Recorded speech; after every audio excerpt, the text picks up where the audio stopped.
Story 1. I, 28, male, have been single for the past 5 years because my girlfriend disappeared from my life altogether 5 years ago.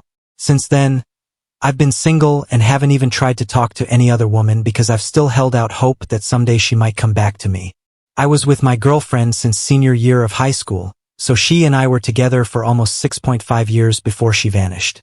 We remained a couple throughout our college years, navigating the challenges of a long-distance relationship that allowed us to meet only once or twice a month.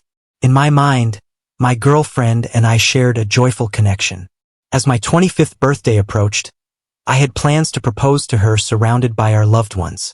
However, the day before my birthday, she inexplicably vanished. She said she was going to be late coming home from work, so I waited all night, but she never came back.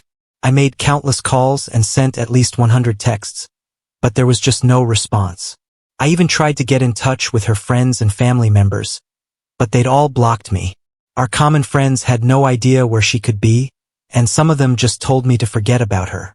So, even if they knew, they didn't let me know. I couldn't find any of her social media accounts either, and it was like she just disappeared without a word overnight. I still don't know if she knew that I was about to pop the question the next day or if the timing of her disappearance just lined up. But that was it.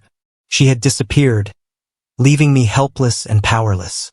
Though I contemplated involving the police and filing a missing person report, I ultimately refrained because technically she wasn't missing.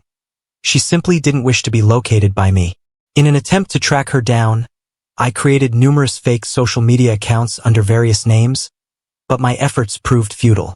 She'd probably either deleted her accounts or she was using some other name just like me. Whatever the case was, she was untraceable, and eventually, I had to give up because I was emotionally exhausted trying to look for her, despite knowing that she didn't want me to find her for whatever reason.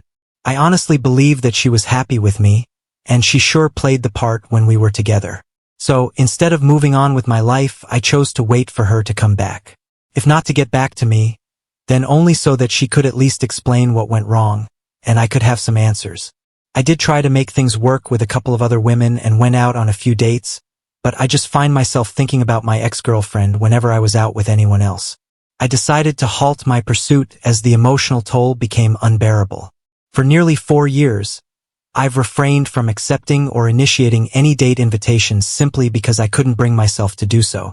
While I might be okay in other aspects of life, the thought of going on a date triggers the image of my ex acting as a cautionary signal in my mind, so I just gave up on it for 5 years. I've been waiting for her, and I knew it was futile, but I didn't know what else to do. I started going to therapy 3 years ago, and it helped me deal with my feelings and cope with the situation healthily. So, I'm not always moping or working, but I wouldn't say that I've forgotten about her. I know it sounds pathetic, but I was really serious about her, and I couldn't believe that she just disappeared without an explanation. But 2 weeks ago, I overheard a conversation between my brother, 33, male, and my mother, 62, female, when we were visiting her. My brother doesn't live here. He moved to Canada for work when he was 22 and has stayed there ever since. He returns twice a year for brief visits, typically spanning a couple of weeks. However, this time around, he has extended his stay to over a month due to our mother falling seriously ill. She has been diagnosed with heart disease, and the situation is grave. Despite initially planning to return 2 weeks ago, my brother opted to stay on given the circumstances. While we've maintained a decent relationship, we've never been particularly close, primarily owing to the geographical distance between us. We used to be friends as kids, but then he left for college and we lost touch. Then he went away to Canada and built a life for himself there, and I stayed here, so there wasn't much scope for us to ever reconnect. But we'd been getting along well ever since he came back, and it was nice to have him here, even if it was for our mother's sake. Last week, I went over to my mother's place to drop off some soup for my dad because he'd said he'd be late, and I had a spare set of keys as well, so that my mother wouldn't have to come to the door to open it. I went in quietly and was about to enter my mom's room to check up on her, but I stopped in my tracks and froze when I heard my mom and brother in there talking about my ex. My ex had a distinctive name that we believed was one of a kind. When my mom inquired about her to my brother, expressing her desire to meet her and the children, it left me certain that she was referring to my ex. My mother wished for them to visit as her age and declining health made traveling increasingly challenging for her. My brother told her that they'd been trying to think of a way to bring them here without alerting me and said that it's just too risky, which is why they haven't been flown in yet. As soon as my brother said that they were trying to avoid me, I was sure that this was my ex he was referring to, and for a few seconds I just stood there silently because I couldn't make sense of what I was hearing right now. I left without a word, and once I got home, I decided to log into one of the fake accounts I'd made 5 years ago to do some digging, just to confirm what I already knew. I'd always search for my ex-girlfriend's name on social media, but never my brother because he told me that he hated social media and wasn't active anywhere. It never crossed my mind that he could be dishonest because the idea of any connection between him and my ex never entered my thoughts. Attempting to locate him by his real name proved futile. However, using the nickname our parents commonly referred to him by, I was fortunate to discover a public Instagram account with approximately 200 followers. It seemed he had blocked me as I had never come across this account before. I scrolled through it to find several photos of him with my ex and the kid who looked like the spitting image of my ex, apart from the eyes which looked like my brother's. I think I must have just sat there and wept for an hour because this is where she'd been all along, and everyone had known, but they'd helped my brother cover up instead of telling me the truth for 5 years. My own family had been gaslighting me, even though they knew exactly where my girlfriend was. It made me sick to think of all the times my parents tried to comfort me when I'd go crying to them in the initial days of my heartbreak. They knew all along but never told me, and it was sickening. And as for my brother, I couldn't even believe that he had the audacity to steal the life that was meant to be mine from me. Upon discovering the truth, I felt a deep sense of disgust. The fact that he had been pretending to be my friend every year only to hide his connection with my ex was appalling. I was determined to completely remove them from my life. The mere thought of seeing their faces repulsed me. However, before cutting ties, I opted to leave them a message. I didn't want to vanish without addressing the situation, unlike my ex had done. I wanted them to know that I knew what they'd done, and I was never going to forgive them for it.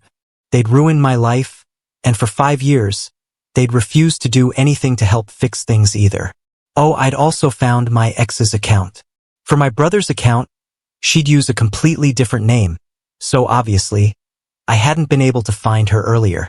The funny thing was, this name was one of the nicknames I used to call her way back when we first started dating, but she told me that she hated it, so I stopped, and it never even occurred to me to try searching for that name either. So, make of that what you will, but I sent everyone the same message, and it was just one line. I told them that I knew what they'd done, and all I wanted to ask was why. That's it, because that's all I really wanted to know. These people were my family, my home, and they were supposed to be the ones helping me out in times of trouble. But instead, they chose to hide things from me, lie to me, and just make a total fool out of me. Sending that text didn't bring the relief I anticipated. In an attempt to cope, I reached out to some friends from high school, headed to the nearest bar, and ended up getting so intoxicated that I had to be assisted back home. I was in such a disoriented state that I couldn't bring myself to go to work for the next 2 days. It wasn't just the hangover or the binge drinking, but the pain and betrayal. 5 years had passed, and nobody thought that they owed me the truth or an explanation or some closure at the very least. It felt like I was going to drive myself crazy thinking about all that was going on. And so I didn't even check the messages that my family had sent me in response to what I texted them. I'd also texted my ex on her Instagram account because I didn't have her number, but she didn't respond to me at all until yesterday. She sent back a 2-paragraph explaining that she was married and even had a child now, so the fact that I even found her account and texted her was really inappropriate. She told me that she didn't owe me an explanation or closure, and neither did my brother, so I should just forget about her. She also conveyed that if 5 years hadn't provided enough time for me to move on, perhaps the issue lay with me rather than her, advising against reaching out and questioning why she left. She suggested I reflect on myself, insinuating that something might be amiss with me. That's the message she conveyed. I didn't know what exactly I'd been expecting, but this was not it. I absolutely didn't think that she would blow up at me like this because all I asked was for an explanation and nothing else. It's not like I was asking her to get back with me because I knew she was happy with her life now, and I wanted the same for myself, which is why I'd asked her a really simple question, just so that I could move on myself. I didn't consider the repercussions of this, and I still don't know if I was actually wrong for asking her to explain why she'd run away with my brother instead of just coming clean to me and actually breaking up with me like a decent person. The rest of my family keeps trying to call me, but I'm not interested in talking to them. The few mutual friends we once shared are no longer a part of my life, leaving me with a lack of confidence to discuss these revelations. Consequently, I resorted to texting my ex-girlfriend after discovering her involvement with my brother over the past 5 years following her unexplained disappearance. Update 1. A week has passed since my initial post, and I couldn't provide further updates due to being occupied with catching up on the work I had missed. I realized that even though I wasn't exactly wrong for texting my ex and asking her for an explanation, I did realize that it was all pointless. She was just a horrible human being who cheated on me with my brother despite being with me for 6 years and then left without a word to start a family with him. That was how it was, and I needed to accept that this knowledge was all the closure I was going to get. For the first couple of days before she texted back, I didn't know how to feel because it was all so overwhelming, but now I feel considerably better regarding the situation. I'm glad that my ex said what she did because it just made me realize that I dodged a bullet because she was the problem here and not me. I'd given that relationship my all, but she preferred my brother over me, and so did the rest of my family, apparently. I'd lost my girlfriend way back when anyway, but I had to relive that all over again when I found out about her and my brother. And this time the loss was much greater because not only did I feel like I was losing my girlfriend, but I was also losing my family. They betrayed me and continued to betray me every single day for 5 whole years. I wouldn't wish this emotional turmoil upon even my worst enemy. These past few days have left me utterly shattered, to the extent that even my therapist expressed surprise upon learning about what transpired. The situation is quite dire. I have yet to respond to my family, and I'm seriously contemplating not even reading their texts because it feels utterly pointless at this juncture.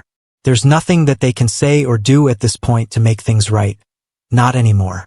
I know my mother's sick right now, but after what happened, I don't know if I'll ever be able to forgive her. The only thing I can do right now is try to move on. Update 2. Hi everyone. My a-hole brother came to my house today to have a civilized discussion about our situation. That's what he said while waiting outside my house, calling me immature and juvenile because I refused to let him in. It's been 3 whole weeks since I overheard my mom and brother talking and found out the truth. Since then, they'd all been texting me to try and get me to talk to them, but I hadn't even opened their texts to check out what they'd been saying, let alone respond to them. As a final attempt, my brother approached me today to have a conversation. I found myself puzzled by their desperation to engage with me, questioning why they were so eager now. From my perspective, it seemed that my family prioritized my brother, and their lack of honesty from the start indicated that my well-being wasn't a significant concern. Their current urgency to prevent me from cutting them off felt insincere, as I was aware that their care for me didn't match their concern for my brother. My brother kept trying to reason with me.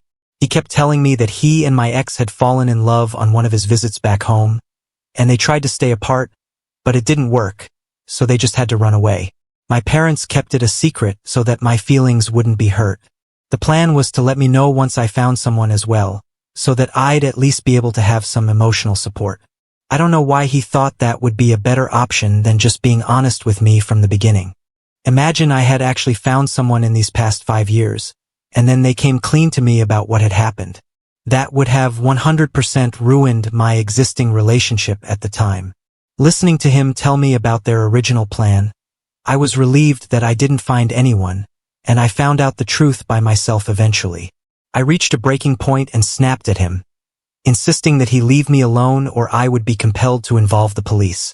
It was a situation I wished to avoid. In response, he also lost his composure.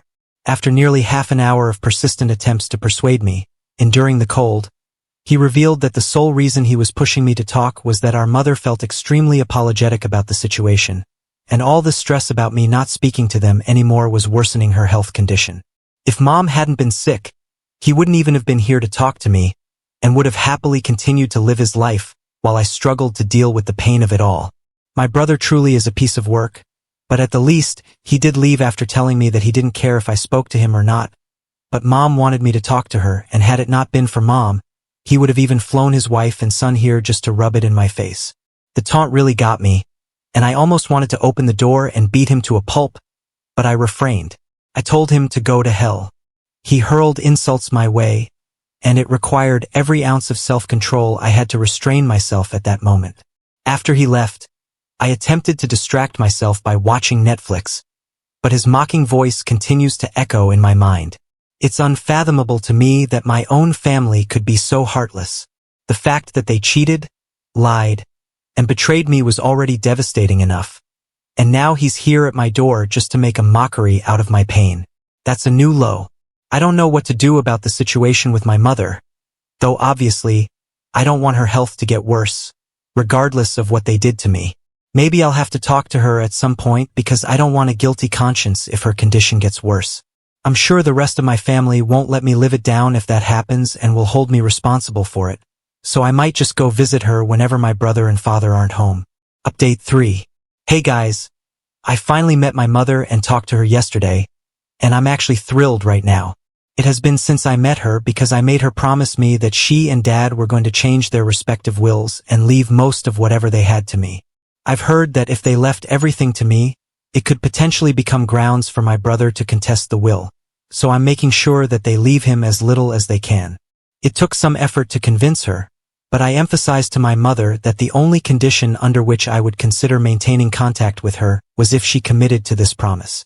Otherwise, she could forget about ever hearing from me again. It required a considerable push, but eventually, she agreed to it. Our family lawyer is scheduled to visit the day after tomorrow, ensuring I can witness the rewriting of the wills firsthand. And guess what? This is going to be a secret that I'm going to keep for so long. My parents had kept secrets from me for my brother's sake, and now the tables were about to turn. He would know how it felt to be betrayed by your own family just because they wanted to favor one brother over the other. It's manipulative and cruel of me, but they didn't spare my feelings when they were all covering up my brother and girlfriend's affair, so I don't think I owe them any kindness or compassion at all, not a single one of them. It's significant too because my parents are relatively well off, and it's a considerable amount of money that we're talking about here. It finally feels like I got him back, and I got him back good. People think living well is the best revenge, but this comes kind of close to it, if you ask me. Yesterday, when I met my mother, I was skeptical about what was going to happen, and I didn't really have a plan as such. I didn't know what to expect, but at least my brother and my father weren't home. It was just us.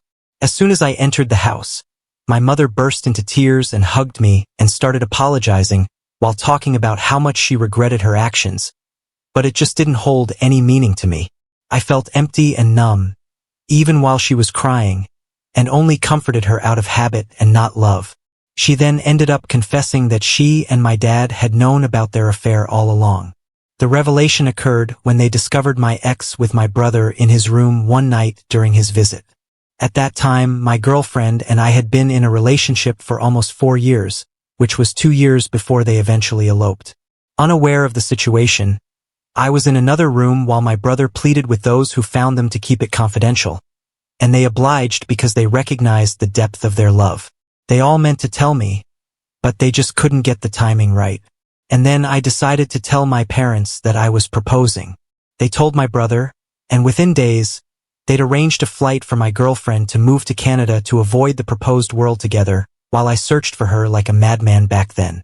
They'd warned all their friends, relatives, and literally anyone who was likely to talk to me to never speak of my ex's whereabouts, and that was how they made sure I never got to know. I must say that my family was quite impressive when it comes to acting, and I'd nominate them all for Oscars if I could because they played the perfect parents, comforted me day and night, and pretended to be there for me.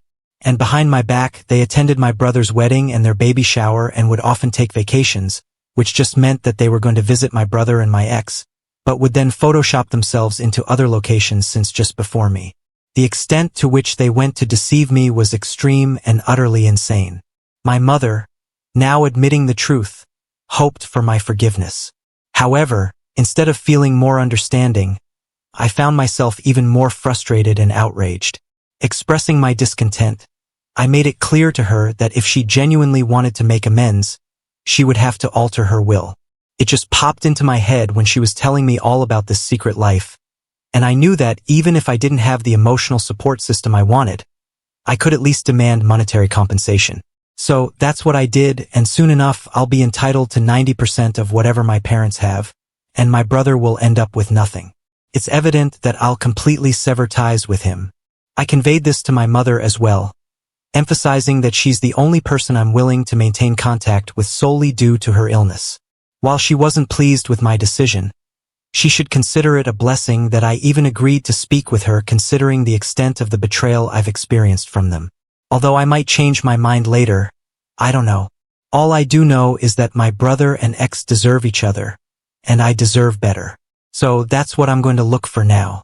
Better. I don't need any closure from either of them anymore. I'm done. Now on to the next story. Story 2. Before we start, if you're enjoying this video so far, please consider liking and subscribing to the channel. Now let's continue. I refused to pay for my brother's lavish wedding, so he uninvited me and turned my whole family against me. 2 months later, the wedding is called off, and my brother comes crawling back. I, 34F, have always had a complicated relationship with my younger brother, Jonathan, 29M. Growing up in a middle-class family in suburban Ohio, our parents struggled to make ends meet. My dad worked long hours as a factory manager, while my mom juggled part-time jobs to supplement her income. Despite their best efforts, money was always tight. From an early age, I noticed a stark difference in how our parents treated Jonathan and me. He was the baby of the family, born when I was already in elementary school. Our parents doted on him, often sacrificing their own needs to give him the best of everything. I, on the other hand, was expected to be more independent and self-reliant. This dynamic became even more pronounced as we entered our teenage years. I excelled in school, particularly in math and science.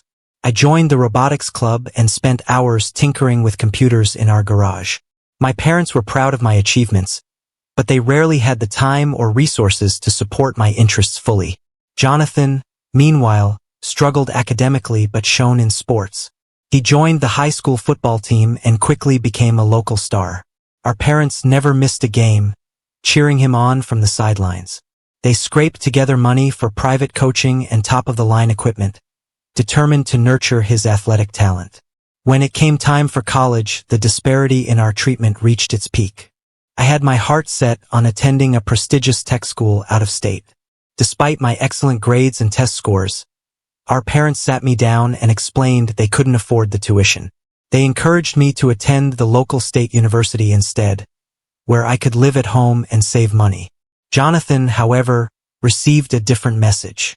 Though his grades were mediocre, our parents were determined to send him to a good school with a strong football program. They took out a second mortgage on our house to cover his tuition and living expenses at a private university several states away. I was devastated but determined to make the best of my situation. I threw myself into my studies at the state school, working part-time jobs to cover my expenses and taking out student loans to fill the gaps. It was a challenging few years, but I graduated with honors and landed a job at a promising tech startup. Over the next decade, I worked tirelessly to build my career.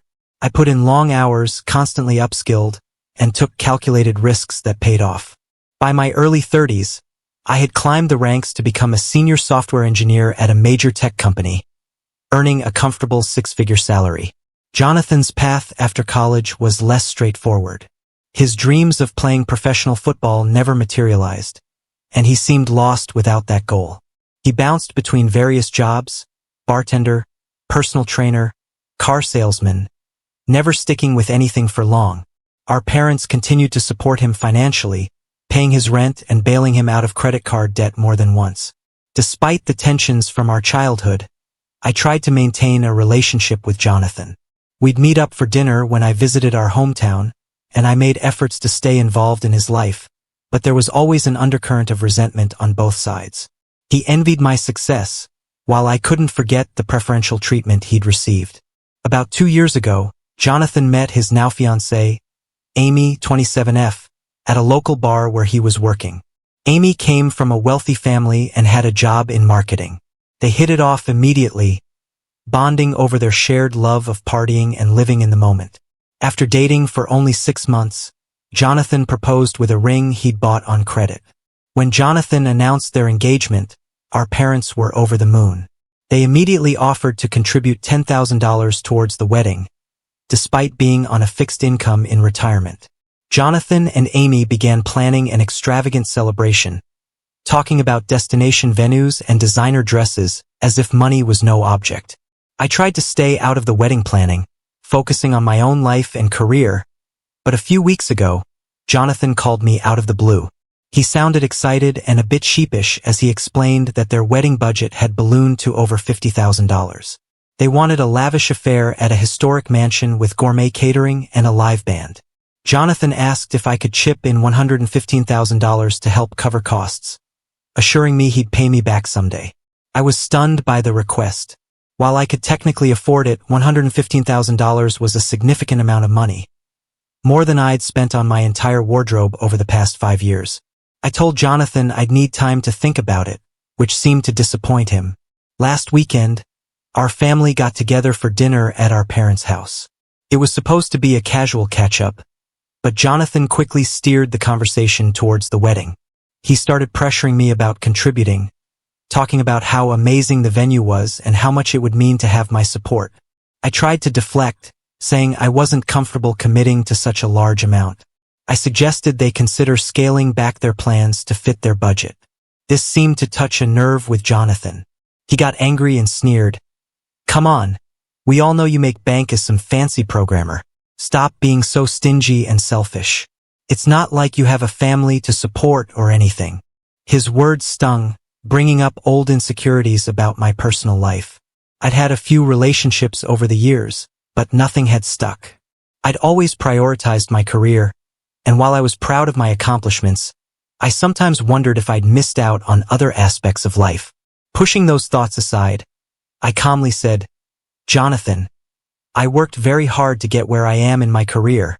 My money isn't just there for you to take. I have my own financial goals and responsibilities." He scoffed and said, "Oh please, you just sit at a computer all day. It's not like you do anything important or meaningful. Some of us actually want to have families and lives outside of work." His dismissal of my career, which I'd poured my heart and soul into, was the last straw. I told Jonathan firmly that I wouldn't be contributing anything to his wedding after the way he spoke to me. Jonathan exploded in anger, calling me a selfish bee and other choice names. Our parents tried to intervene, with Mom pleading for us to calm down and Dad raising his voice to be heard over the argument. But I'd had enough.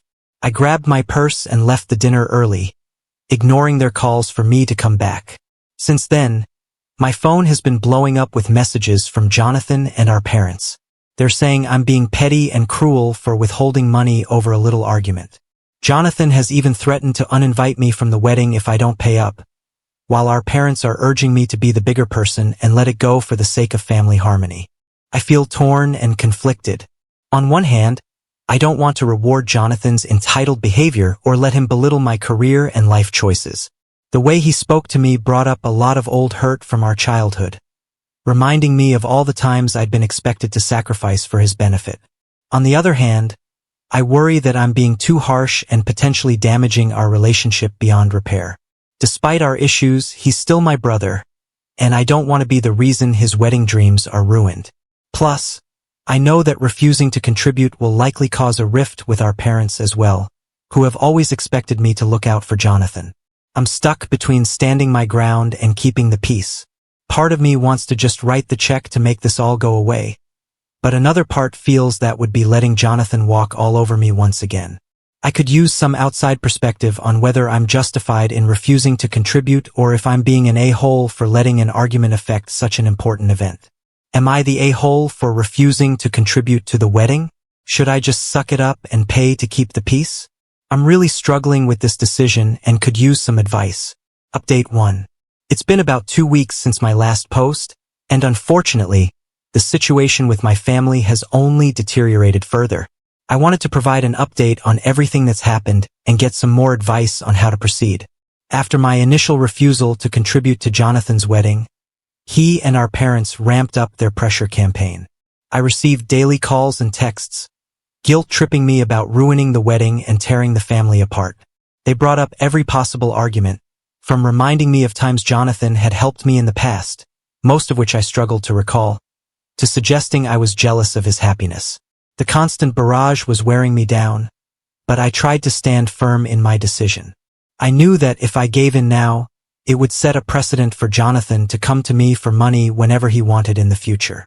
Plus, his insulting words about my career still stung, and I felt he owed me an apology before I could even consider helping him.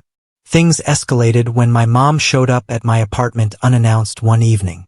I had just gotten home from a long day at work and was looking forward to a quiet night in.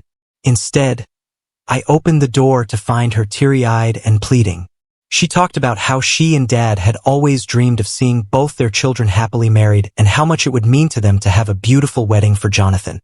She reminded me of all the sacrifices they had made for us growing up, conveniently glossing over the unequal treatment, and how it was our duty as children to bring them joy in their old age. It was a masterclass in emotional manipulation, and I felt my resolve wavering. But then she said something that snapped me back to reality.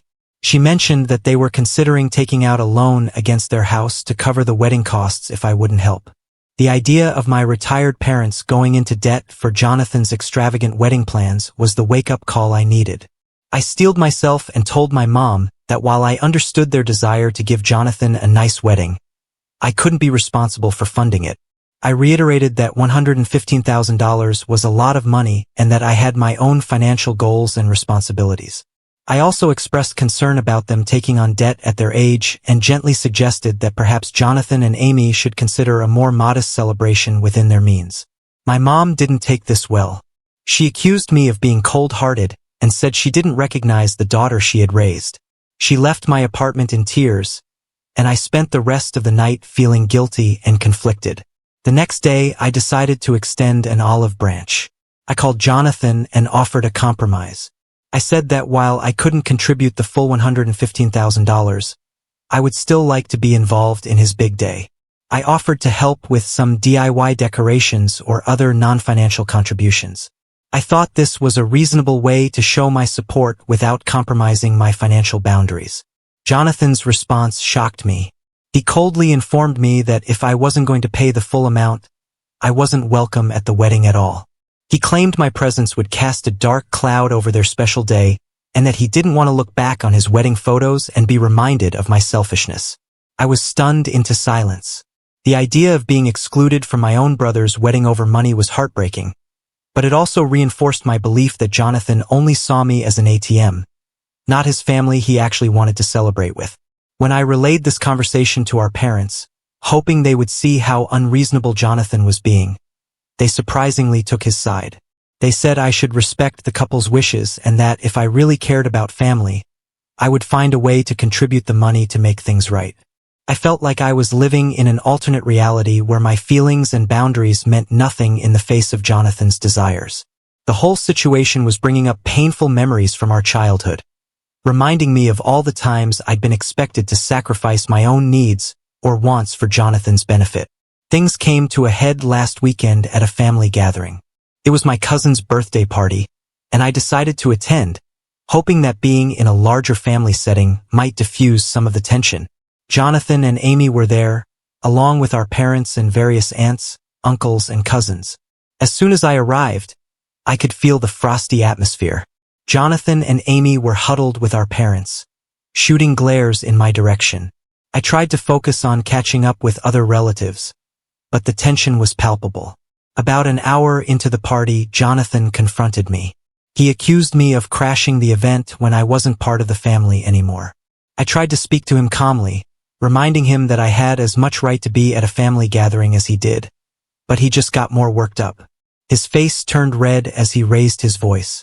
Amy joined in, calling me selfish and accusing me of trying to ruin their wedding out of jealousy. She made snide comments about how I was probably going to die alone with my computers for company. Our parents stood by, not intervening as Jonathan and Amy verbally attacked me in front of the entire family. The argument escalated until Jonathan shoved me hard, causing me to stumble backward into a table. Our uncle had to physically restrain Jonathan to prevent things from getting worse. I left immediately after that, shaken by how violent the situation had become and hurt that no one, not even our parents, had stepped in to defend me. Since then, I've received a flood of messages from family members. Some, like my cousin whose party it was, are supportive of me. They're appalled by Jonathan's behavior, and I've reached out to check if I'm okay. But many are still taking his side, saying I provoked him by showing up uninvited and that I should have known better than to attend a family event after refusing to contribute to the wedding. Most hurtful of all was a call from my parents. Instead of asking if I was all right after being physically assaulted by my brother, they berated me for embarrassing Jonathan in front of Amy's family, some of whom had also been at the gathering. They demanded that I apologize to Jonathan and Amy and agree to contribute to the wedding to make amends. I'm at a total loss for how to handle this situation now. The brother I grew up with seems like a stranger to me, capable of physical violence over a financial disagreement. My parents, who I always thought would have my back no matter what, seem to care more about keeping Jonathan happy than about my well-being.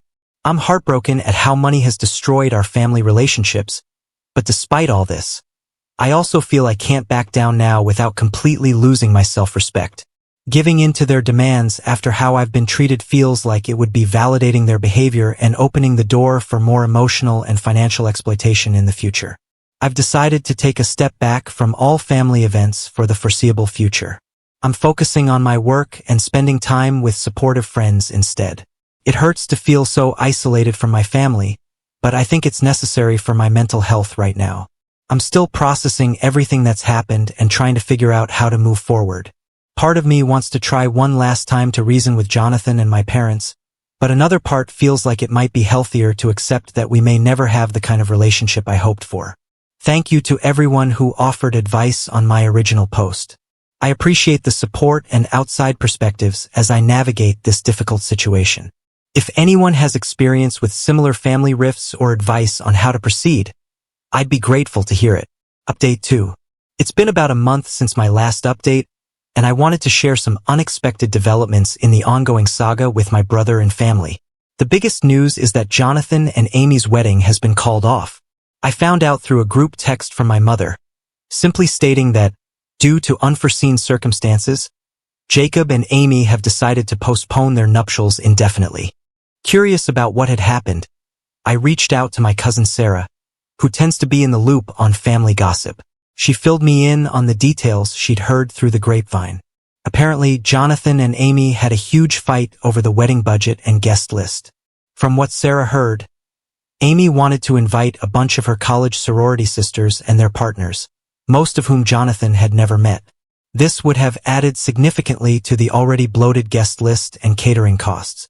When Jonathan protested about the extra expense, Amy accused him of caring more about money than her happiness.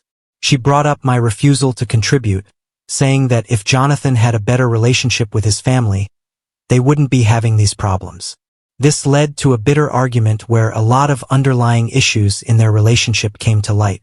Amy complained that Jonathan wasn't ambitious enough and that she was tired of him relying on her income and her parents' connections to maintain their lifestyle. Jonathan accused Amy of being materialistic and said he felt pressured to live beyond his means to keep her happy. The argument spiraled from there, with both of them saying hurtful things they couldn't take back. By the end of it, Amy had thrown her engagement ring at Jonathan and stormed out of their apartment. While part of me felt a sense of vindication that their over-the-top wedding plans had fallen apart, I also felt bad for Jonathan. Despite our issues, I knew how much he had been looking forward to the wedding and starting this new chapter of his life. I imagined he must be devastated. After mulling it over for a few days, I decided to reach out to Jonathan. I sent a simple text saying I had heard about the broken engagement and that I was sorry things hadn't worked out. I told him that if he needed someone to talk to, I was here. To my surprise, Jonathan actually responded positively. He thanked me for checking in and acknowledged that things had gotten out of hand with the wedding planning. He admitted that the stress of trying to put together such an expensive event had taken a toll on his relationship with Amy. We exchanged a few more messages, and Jonathan suggested we meet up for coffee to talk things through in person. I was hesitant at first, given how our last encounter had ended, but I agreed. We decided to meet at a neutral location, a small cafe halfway between our apartments. I was nervous going into the meeting, unsure of what to expect, but it actually went better than I could have imagined. Jonathan arrived looking tired and subdued, a far cry from the angry, entitled person I dealt with at the family gathering. He started by apologizing for his behavior at the party, especially for shoving me. He said he'd been consumed by stress and frustration, but he knew that was no excuse for physical violence. Jonathan admitted that he'd been doing a lot of soul-searching since his breakup with Amy and realized he had a lot of issues to work on. We had a long, honest conversation about our childhood and the resentments that had built up over the years. Jonathan confessed that he'd always felt inadequate compared to me, which fueled a lot of his anger and entitlement around money. He said he regretted dismissing my career and explained that it came from a place of insecurity about his own lack of direction. I opened up too, sharing how hurt I'd been by the preferential treatment he received growing up and how it had affected our relationship as adults. We both shed some tears as we worked through years of pent-up emotions. By the end of our talk, it felt like we'd made real progress in understanding each other. Jonathan asked if we could work on rebuilding our relationship, taking things slowly and communicating more openly. I agreed, feeling cautiously optimistic about the future of our sibling bond. However, things are still strained with our parents. When I told them about meeting up with Jonathan, they seemed more concerned about whether the wedding was back on than about us repairing our relationship. They're upset that I allowed the wedding to be called off by not contributing money. They seem to think that if I had just paid up, everything would have worked out fine. I've tried explaining that the issues between Jonathan and Amy went far beyond just finances, but they don't want to hear it. They're still pushing for me to offer Jonathan money, suggesting that maybe he could win Amy back if he could promise her the lavish wedding she wanted. I've had to set firm boundaries, making it clear that I won't be discussed in these financial terms. It's frustrating to deal with their fixation on money and status, but I'm trying not to let it derail the progress Jonathan and I have made. We've agreed to meet up regularly and are taking small steps to build trust. I'm also working on maintaining healthier boundaries with our parents. I've started limiting my conversations with them, steering clear of topics related to money or the canceled wedding. It's not easy, and there are times I feel guilty for pulling back, but I know it's necessary for my own well-being. Throughout this whole ordeal, I've been incredibly grateful for the support of my friends and some understanding family members, like my cousin Sarah. They've provided a sounding board and reality check when I've doubted myself. I'm cautiously optimistic about the future of my relationship with Jonathan, but I know we have a long way to go. As for my parents, I'm less certain. Their attitudes towards money and family obligations seem deeply ingrained, and I'm not sure if that will ever fully change.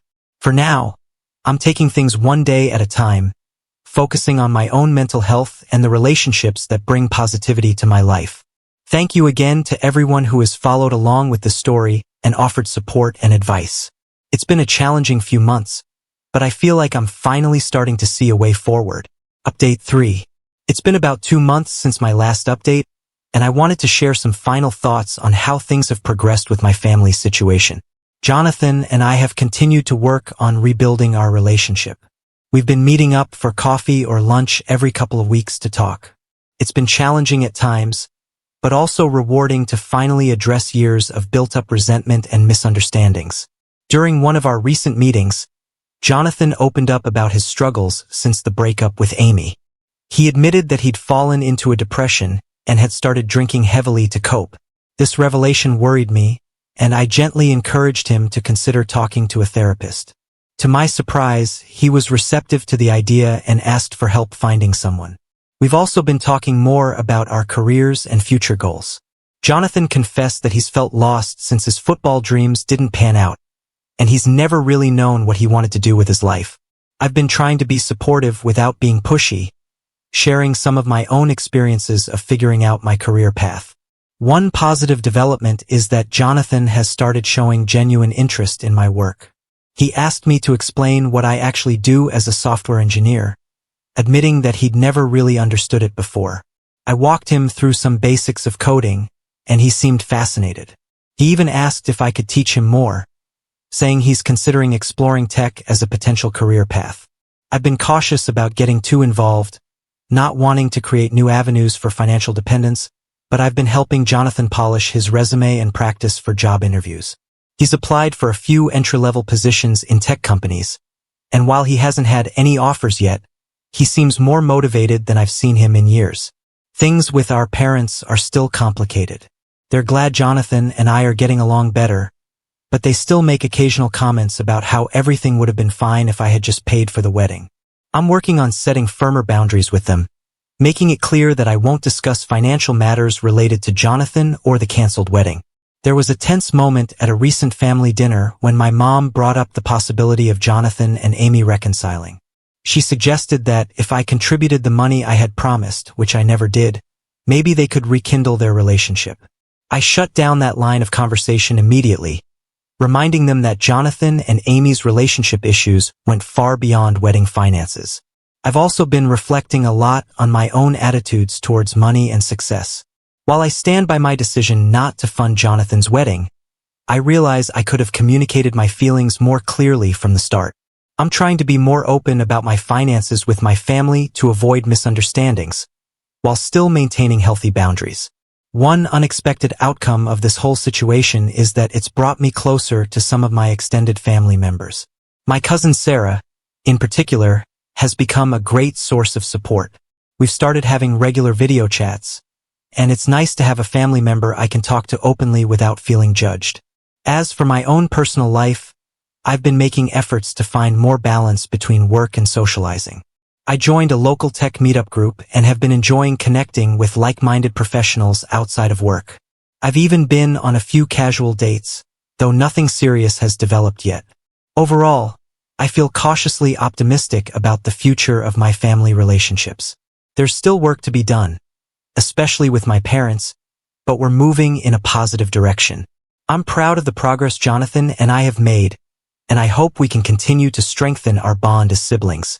Thank you to everyone who has followed this story and offered support and advice along the way. It's been incredibly helpful to have outside perspectives as I navigated this challenging situation. While things aren't perfect, I feel like I've grown a lot through this experience, and I'm better equipped to handle family dynamics going forward.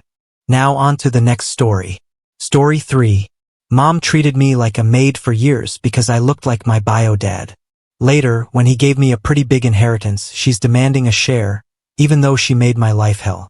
I, 21F, have faced the worst punishment for resembling my bio dad. I'm a result of my mom's affair. My mom was married to my stepdad for 10 years. She had 3 daughters, Mindy, 26F, Cece, 24F, and I, 21F.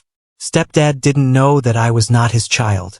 As I grew older, I looked more and more like my bio dad, and my stepdad got suspicious of my paternity. My elder sisters look like mom, so stepdad never questioned their paternity.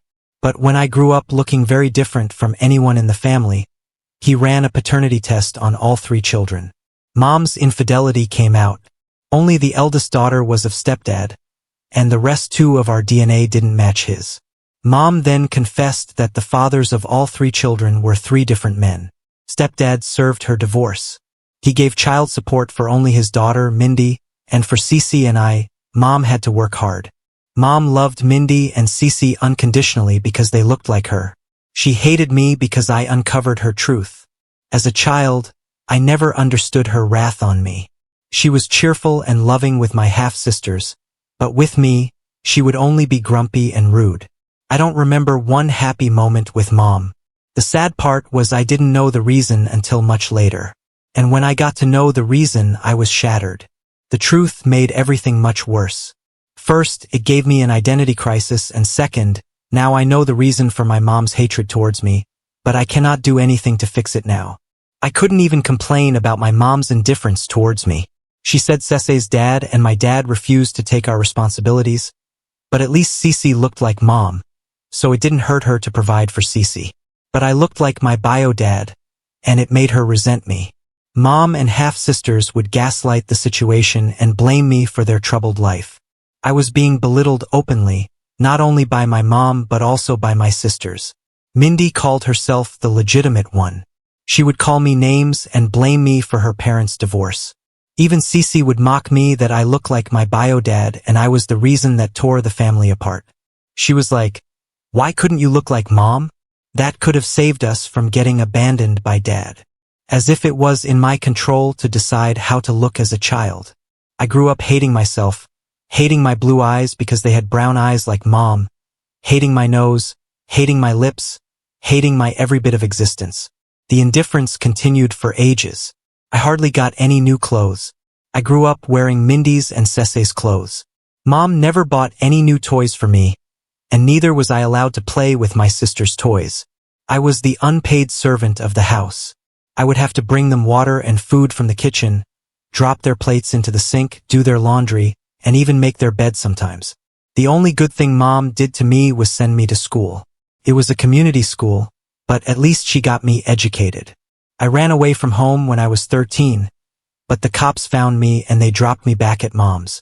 I told them I didn't want to go back home, and they would not listen. My mom sobbed in front of them that she was a single mom taking care of 3 daughters, and I was just a troubled kid jealous of my sisters. I listed down all the tortures I have been through. The cops asked me if I was physically tortured, and I said no. The cops stopped noting my words. My mom said to the cops, "See, that's why I told you she is a troubled kid jealous of her sisters and nothing more." They didn't consider emotional exploitation as a crime. They patted me and asked me to be a good kid and left. After that, Mom and half-sisters started hating me even more because I tried to report them to the cops. I can't explain how miserable it was. Staying at home became unbearable, so I took up part-time jobs. I babysat for neighbors, mowed lawns, worked at video stores, and did all sorts of jobs to keep myself away from my toxic family. Working outside was better than free labor at home. By then, I had become rebellious. I was earning money. I stopped taking their BS.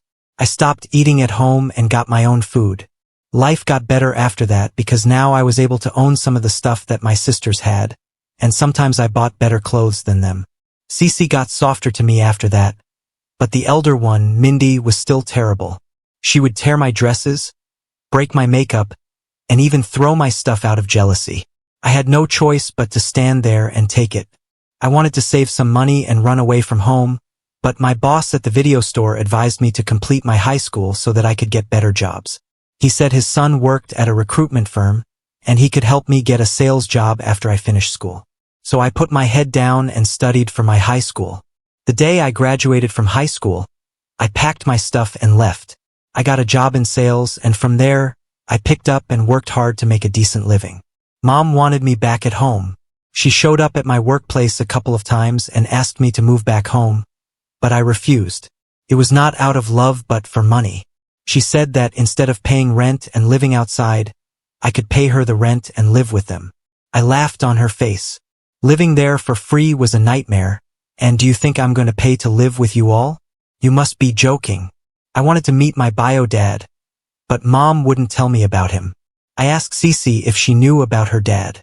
She said Mom told her that her dad didn't want to meet her, so better not contact him. Mom had told me the same thing. I was suspicious that it couldn't be true, so I kept pestering her to tell me about my dad. But she is an awful woman and doesn't give in to any sort of pressure. 2 years back, she defaulted on her mortgage and needed money urgently. She reached out to me to borrow some money. I said I would give her the money only if she told me who my dad was. She told me his name and nothing more. I asked for his address. She said he didn't want me in his life, so no point in contacting him. I told her I wouldn't give her the money until she gave me all the details I needed. She then gave me his address. It was like 30 hours by road. If I took flights, I would need 2 connecting flights. I saved up for the flight and then showed up at the address, only to find it was the wrong address. I went back home and fought with my mom.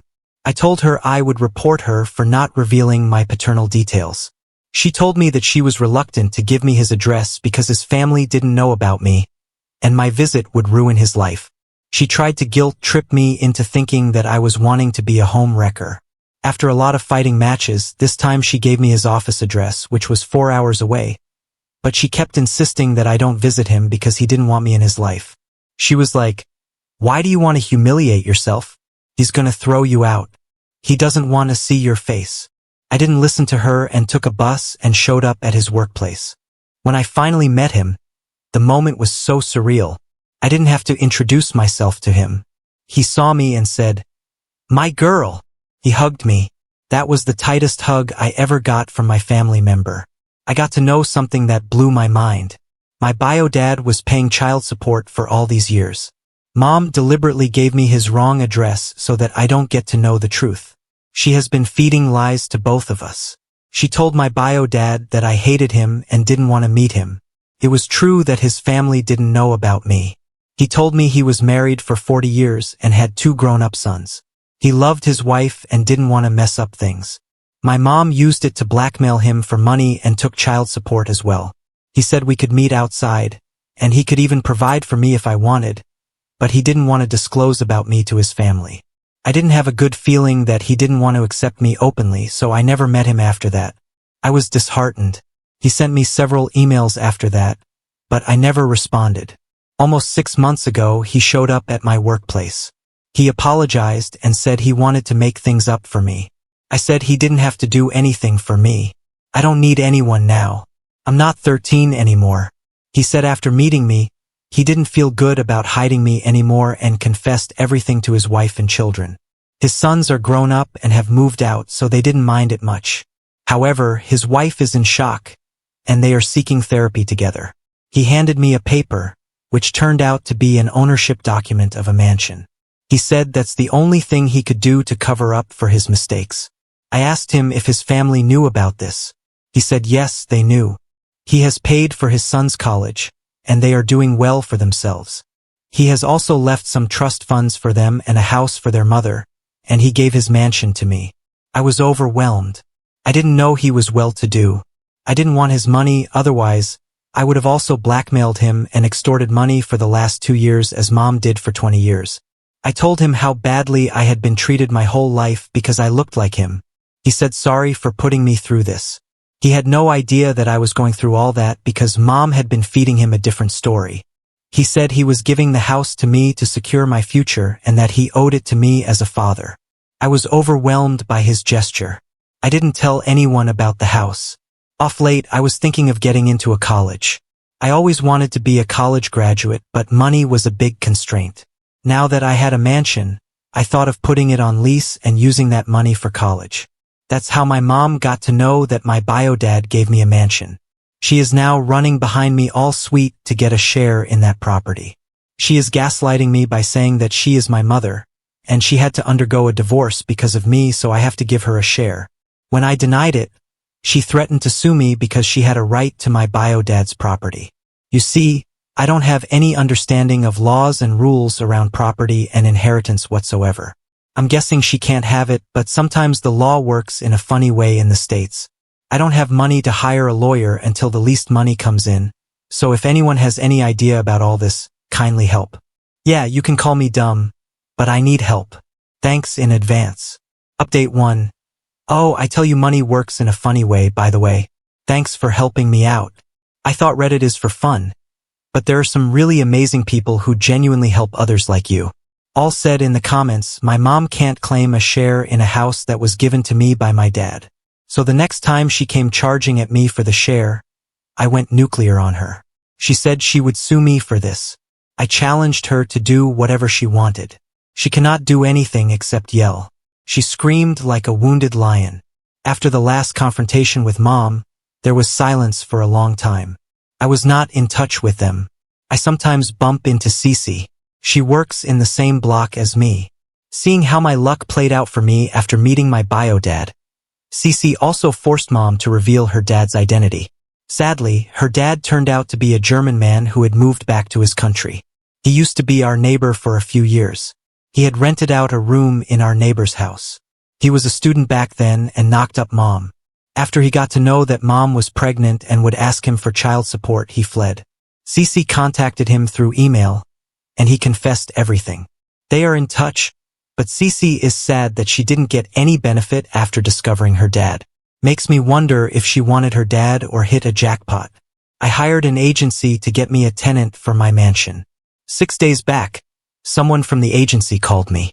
He said he brought a tenant to check out the mansion, and they found 2 women living there.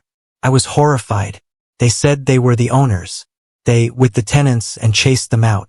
The agent told me that he had sent 2 to 3 prospective tenants during the last 1 month.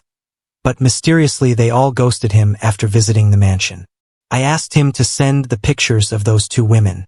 They were none other than Mom and Mindy. I rushed to the place. It was an hour away from where I lived. Without saying a word, I started throwing their stuff out.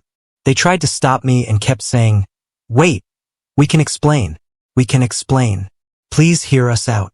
I screamed that I didn't want to listen to the squatters. It was 2 versus 1. It is a very peaceful neighborhood. The neighbors heard the chaos and called the cops. I didn't carry the house documents with me, but the agent had the copy, so he showed it to the cops. The cops chased them out, but also asked me to deploy security at the place. I asked them if I could get a restraining order against them. The cops said it was not easy because Mom and Mindy had no previous felonies registered under their names. It was their first-time nuisance, so they can get away with it. I called up my dad and told him everything. Of course, I didn't have the money yet to deploy security. He has taken the matter to himself. He said he would be installing more cameras across the house. There was just one installed until now. He said he would get a tenant for me, and that I don't have to deal with it anymore. That was such a relief because I had no idea how tenant agreement worked, etc. I have not heard from the squatter since then, but let's see how long it is going to be like this. I'm sure they are going to come back.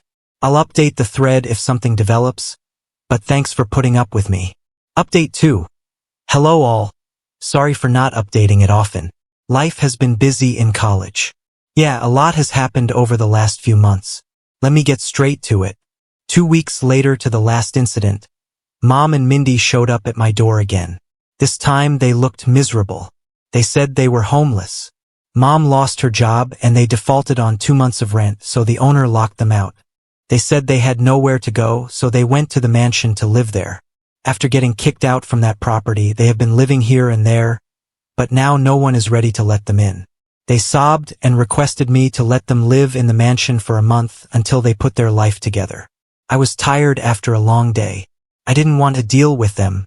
I told them that Dad was looking after the property now, and I was out of this, so I won't be able to help them.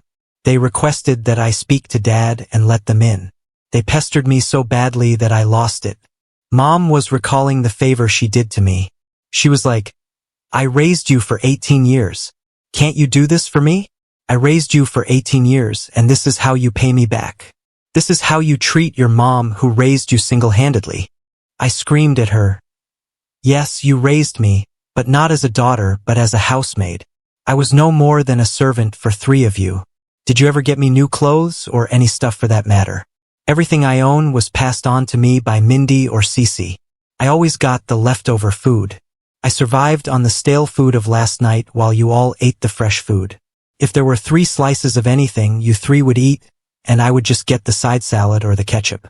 I did most of the household chores, yet you never showed any love or care for me. Even when I was sick, you were mean to me. Only when my condition worsened, you used to get me over-the-counter meds. Once I even got an allergy because of that. Remember, it could have been fatal, and I could have died because of unprescribed meds, but you care the least about my existence. This is how you raised me. The funny part is it was not even my fault. How is it my fault that I look like my dad? It's your fault that you cheated on your husband. You got knocked up by a random man, and I had to suffer. I gave her the yelling of her life. My blood was boiling with rage. The hatred and pain which had accumulated for so many years came out like a flood. They sobbed at my rant. I broke down and howled. They came to console me, but I shooed them away. I told them to back off. They are the ones who have given me lifelong pain. They were still standing there thinking I would cool down and give in to their demands, but I screamed at the top of my voice, "Get out! I don't want to see your effing faces." I cried so badly after they left that I felt sick. The next day I went to the doctor, took meds, and rested for a couple of days. 2 to 3 days later, I was feeling lethargic and bored. I took my car and went around the town for a drive. I passed by my mom's house and found the house was locked, and some of their belongings were lying outside. I am friends with one of the girls in the neighborhood. I called her to ask what's the matter. She told me that my mom had goofed up. She had been sleeping with her landlord, and the owner's wife got to know about this. She came charging at Mom and dragged her out of the house. Mom was not paying the rent for over a year. She was trading off that by sleeping with the owner. It's a small town. Everyone knows everyone's business. I hate to say this because she's my mom, but this woman is such a... Anyone reading this would think it is such a bizarre. Trust me, it's all true. I know this is hard to believe for people having normal parents, but you know not everyone is blessed with a normal family. There are people like us. As I mentioned earlier, my dad took over the responsibilities of getting the tenant for the house. I used that money to get into a college. It's not a fancy one, but I am proud of myself to be able to come this far in life. Meanwhile, my mom tried to seduce my bio dad, but he chased her out and threatened to report her to the cops if she was ever found near my mansion. I haven't heard from Mom after the last outburst. Cece texts me sometimes. I got to know from her that Mindy had also abandoned Mom after marrying a guy from the next block. He was a widower with 2 kids, but had a big house and some ancestral properties. Of course, Mom has passed on her traits to Mindy. Good for them. Now on to the next story. Story 4. I caught my wife of 14 years cheating with a mutual friend she brought to her home. Now her family has cut her off and spends holidays with me and our boys instead. My wife, 38F, and I, 47M, were together for roughly about 17 years. About 14 of them were spent with us married. When we first met, I thought she was older than she was. It was just the mature aura she gave off. She thought I was younger, which at the time did make me feel pretty good. After we decided that the age difference didn't matter, we went all in on the relationship. I was still a little hesitant about the age difference, but then I met her family. Her family was very big, bigger than mine. I'd always wished I had grown up in a close, tight-knit family.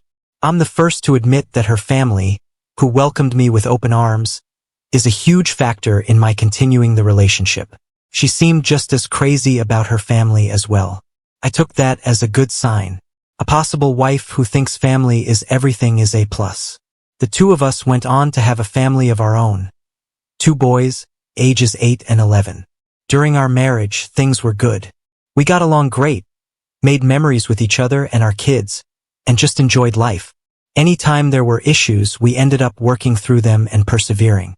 I put my entire being in this relationship. Like I had hobbies as any married guy did. Hunting, fishing, and golfing were all things I loved, but after our kids came, I knew the focus had to be on our sons. Our wife didn't get the memo because she didn't hold herself to the same standards. My wife seemed focused on our marriage and family at first, but slowly she started to become a very shallow and self-centered person. She didn't put the kids first or even consider me. I tried my best to accept these behavior changes and keep putting the work into our marriage. It all came crashing down on Memorial Day of all days. I was getting the boys ready for the holiday party when I heard my wife's muffled voice from the bathroom talking to someone. My curiosity got the best of me, and I ended up standing there listening. I couldn't hear who was on the other end of the phone, but I heard her. She was telling whoever she was on the phone with that she loved them, couldn't wait to be with them, and every day she spent with her husband, me, took a little part of her soul. So I waited for her to come out of the bathroom. When she realized I had heard what she said on the phone, she was in shock. My wife didn't say anything at first. I asked if she was cheating, and she stuttered trying to come up with some lame excuse. I told her to save it and walked out because I had a party to get to. My boys having a good holiday is what was my main focus. That was D-Day for me, and it's safe to say that the holiday is going to be sullied for me shortly. I'll never let my boys know because I want them to enjoy the holiday and spend time with family. The reason I still attended with my kids was to keep up appearances. It was very hard to keep a smile on my face. But again, I did it for the boys. They will always be who I put first in all of this. My wife didn't go with us.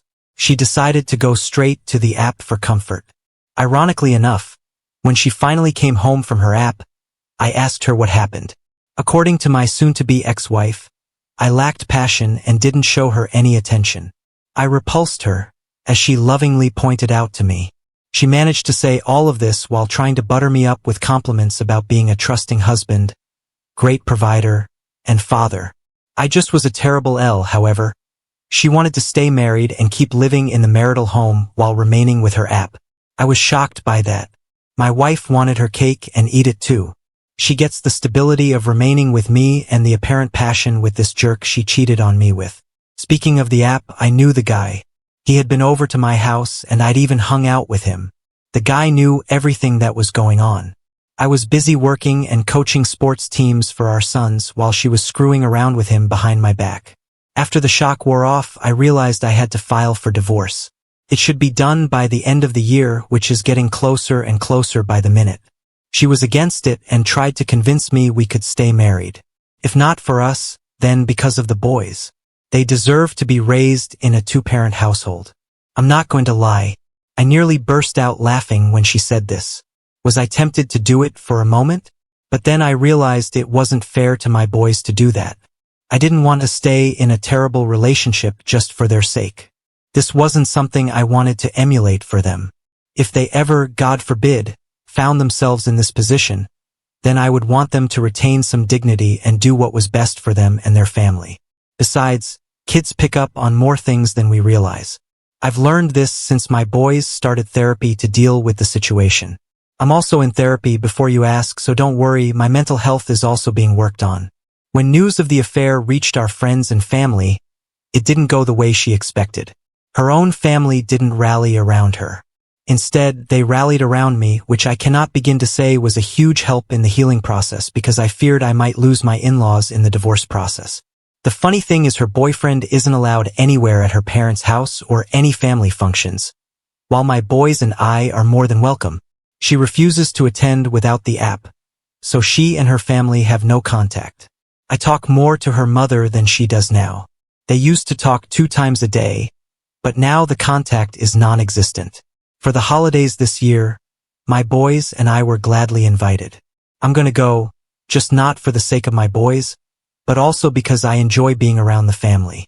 Recently, it seems that even our acquaintances are beginning to see through my wife's crap. There was a youth night at the high school football game that I attended with my boys.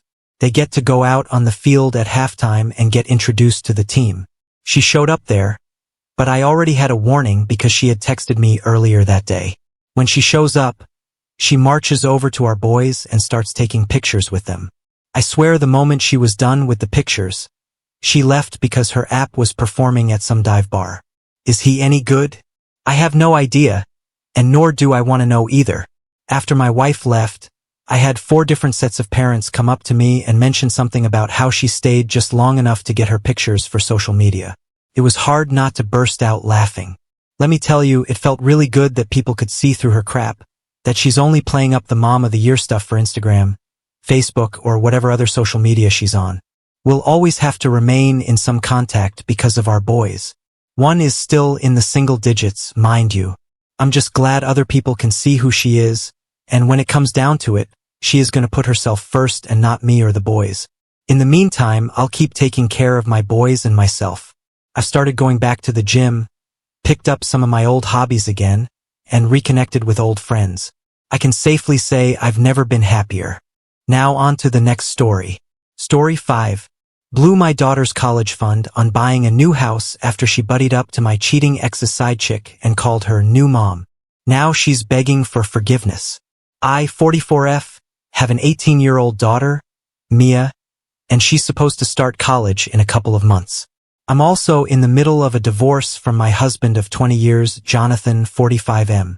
He had an affair with his secretary, Alicia, 34F, and that had been going on for almost a year before he finally came clean to me about it a couple of months ago. I filed for a divorce as soon as I could after he told me, and I also moved out of our house. I've been living with a friend of mine ever since I left, and I'd expected Mia to take my side on this because I'm obviously the victim here. But for some reason, she chose to take her father's side. I tried to talk to her a week after the divorce because she hadn't been texting me, not even to find out where I was. She hadn't been at home on the day that Jonathan came clean to me about the affair, and I moved out that day, so I never got a chance to say goodbye to her. I waited for her to text me and ask me where I was, but that text never came. So after almost a week of waiting, I decided to text her first and told her that I was leaving her father because of his affair. She told me that she already knew, but she didn't care about it much because she felt like this didn't concern her. I thought that it was a bit odd and began to think that maybe I'd made a mistake by letting Jonathan talk to her first because that meant that he controlled the narrative and could feed her whatever nonsense he wanted to about our marriage and our relationship so she would side with him over me.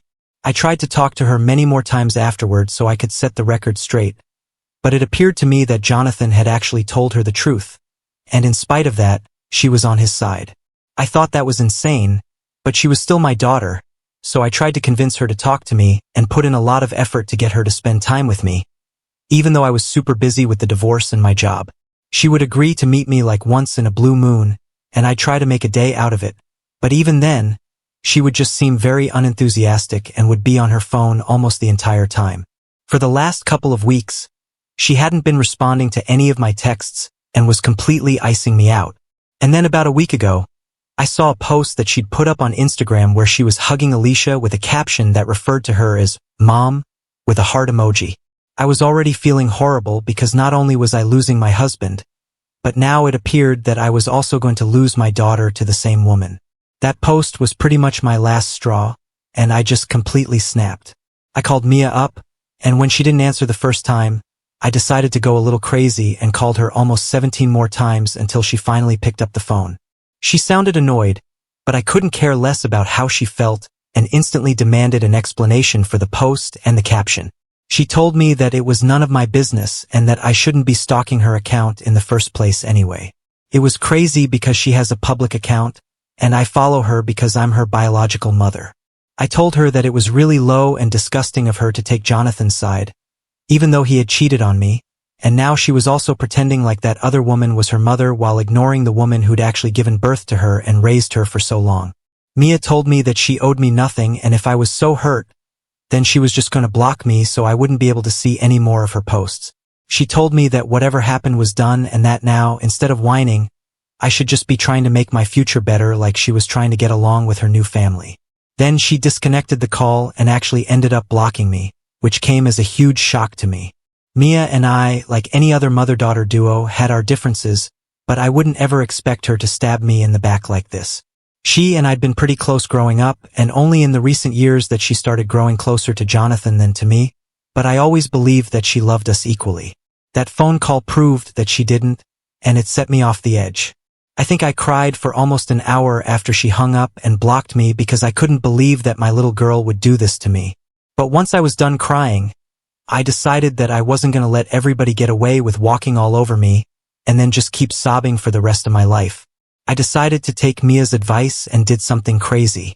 I'd set aside a ton of money for Mia's college fund. Jonathan and I had figured that we could split the cost of sending her to college, so he'd saved up to pay half, and so had I in our separate bank accounts because we weren't supposed to touch that amount. But I decided to just screw it and spend that money on buying a house that I really wanted for the past couple of years. I'd had my eye on a beautiful house in a really nice neighborhood, but I hadn't been able to buy it because Jonathan wasn't ready to move out of our old house, and Mia didn't want to leave that neighborhood behind because all her friends lived close by. But as soon as I realized that Mia had almost no gratitude, the sooner I accepted that the better off I would be. So I decided to talk to the real estate agent dealing with that house and offer them the entire college fund and some more so I could buy that house, and I got a deal. I'm supposed to move into that house by the end of the month, so I decided I was going to take a picture of that house and post it on my social media so that everybody would know that I'm not sitting at home and crying over things that I have no control of anymore. I posted that image on my account, and I guess some relative of Jonathan sent it to him, and he texted me a few days ago to ask me how I was able to afford that house because the last time we discussed this, it was a little out of my budget. I didn't care what he would think of me, so I told him truthfully that I spent Mia's college fund to buy that house, and I didn't have any regrets about it. He flipped out and started yelling at me, called me an irresponsible mother, and told me that I had no right to do this to our daughter. He accused me of being petty and jealous just because Mia seemed to be getting along well with Alicia. He also insinuated that I was somehow punishing her for not turning her back on her father and siding with me instead. None of that was true. I was just doing this because I finally felt like I'd earned it, and I no longer needed to keep running after my daughter because she had other people looking out for her, and it was pretty evident from her behavior that she preferred these new people over me, so she didn't need me anymore. And if she didn't need me, then I would assume that she didn't need my money either. He couldn't argue with that, so I disconnected the call, but it wasn't over yet because after that I still had Mia to deal with. An hour after my phone call with Jonathan, she called me, and she was devastated. She was sobbing, and I could barely even make out what she was saying because she was crying so hard. She kept asking me how I could do this to her when she'd always put me first and above everybody else. It was petty, but I did ask her if she was still putting me first when she blocked me just because I seemed to be upset that she was calling Alicia her mother. She told me that it meant nothing and it was only a sweet gesture that she thought would make Alicia feel more comfortable as part of the family because no matter what the past was, Jonathan still wanted the future with Alicia, and she said that she just wanted to balance her old family and her new family now without letting either of them go. She said that she hadn't expected me to turn so hostile towards her, and I told her that I could say the same thing for her because it was actually she who turned her back on me first, even though I was the victim and I was the one who'd been cheated on. She just kept crying and said that she'd never expected her own mother to take revenge on her like this, and I started feeling pretty horrible about what I did, especially when she started hiccuping in the middle of her sobs because she only did that when she was upset, and I hadn't heard her do that ever since she was a kid, so I knew that she was really upset now. And I guess I may have taken things a little too far. She told me that she was very sorry about whatever she did for what it's worth, and then disconnected the call, but I haven't been able to forget about it. And I really don't know if what I did was out of line or not. Update 1. Hey guys. So I moved into my new house recently, and it's been a few days since I've been living here. I brought back all the things that I'd paid for from my old house, and I did run into Jonathan, Alicia, and Mia there as well.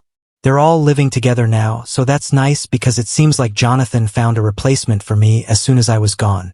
Actually, he already had a replacement lined up even before I was gone, to be precise, which is why the divorce is happening. Jonathan and Alicia ignored me the entire time that I was there, which wasn't really a punishment for me because it just made it easier for me to instruct the movers and helped me get my job done a lot faster than I would have been able to had they decided to talk to me. Mia, however, tried to stop me and talk to me before I left. She hadn't tried to interrupt me the entire time that I was there, and neither had I tried to talk to her because I had nothing left for me to say to her, especially not after whatever had happened in the past. But she stopped me just as I was about to get into my car and asked me if I'd given any thought to what or how I was going to contribute to her college fund now. There was no apology and no sign of regret, so I didn't bother to answer and drove away. I've thought about it a lot over the past few days, and I really can't come up with any excuse for my daughter's behavior. We had grown a little distant in the last couple of years, and I thought that it was normal because she was a teenager and I was her mother, so she couldn't get along with me even if she wanted to. But she'd been on good terms with her father throughout, which made me feel a little alienated. But I never held that against her. This was different. This was something where I actually needed her to stand up for me, but she didn't do that, and I guess I was really disappointed. It was bad enough that she didn't stand up for me knowing that her mother had been cheated on, but the way she treated me after that is what hurt. I don't think anybody would be able to tolerate that degree of disrespect, regardless of who it came from, and it's not as if my daughter's a child.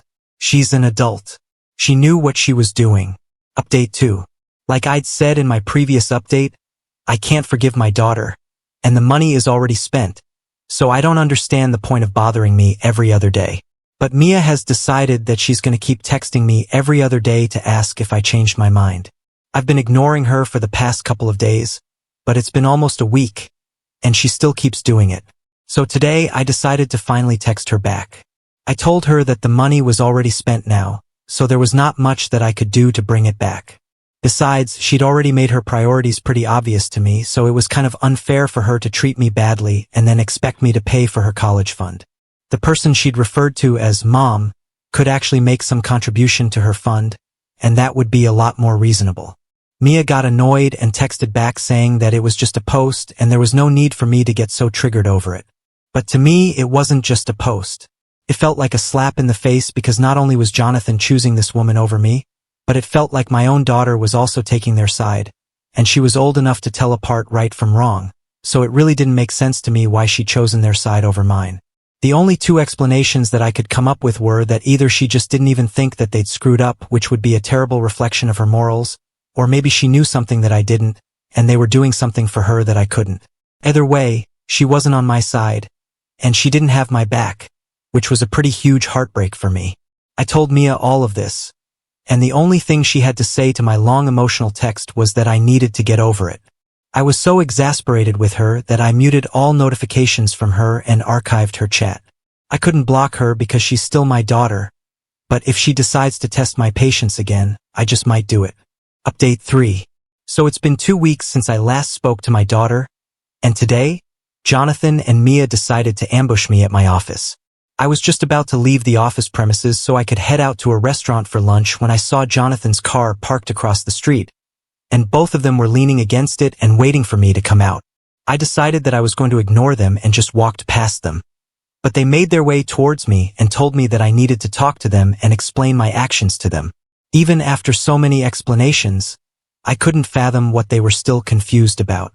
I told them to go away, but like most other times, that didn't work, and Mia started sulking and told me that if not Jonathan, I definitely did owe her an explanation. So I decided that I was just going to get this done with once and for all. I told them to follow me into the nearest restaurant, and once we were seated, I decided to start talking without even giving them a chance to interrupt me because I wasn't interested in their side of the story at all. I told them that Jonathan and I, in spite of being together for almost 20 years, were still getting a divorce because he cheated on me, and instead of having some empathy for me, Mia decided that she was going to suck up to her father's affair partner and do everything in her power to make me feel bad about myself, as if I wasn't feeling bad enough because of the divorce and all the cheating already. I told her to her face that after everything that's happened, I really can't think of her as the daughter that I'd raised because if she really was my daughter, she would never do the things and say the things that she had. It was all disgusting to the very core, and I didn't want to associate with any of them anymore. They were all immoral, unethical, and just disgusting people in general. I told Mia in particular that I was still entertaining her because she was my daughter, but had it been a stronger and more ruthless woman in my place, then she probably would have cut her off after that post. She was lucky that she even got a chance to talk to me at all because not many people would give her that chance. After I was done talking, I could see tears in Mia's eyes, and I just knew that she was about to start crying. So I hurriedly grabbed my burrito, paid for it, and left. I'd said a lot of things, but it was still really hard for me to watch her cry, and I didn't want to appear weak, so I just left without another word. Neither of them has contacted me since then, and I hardly think that they will after this.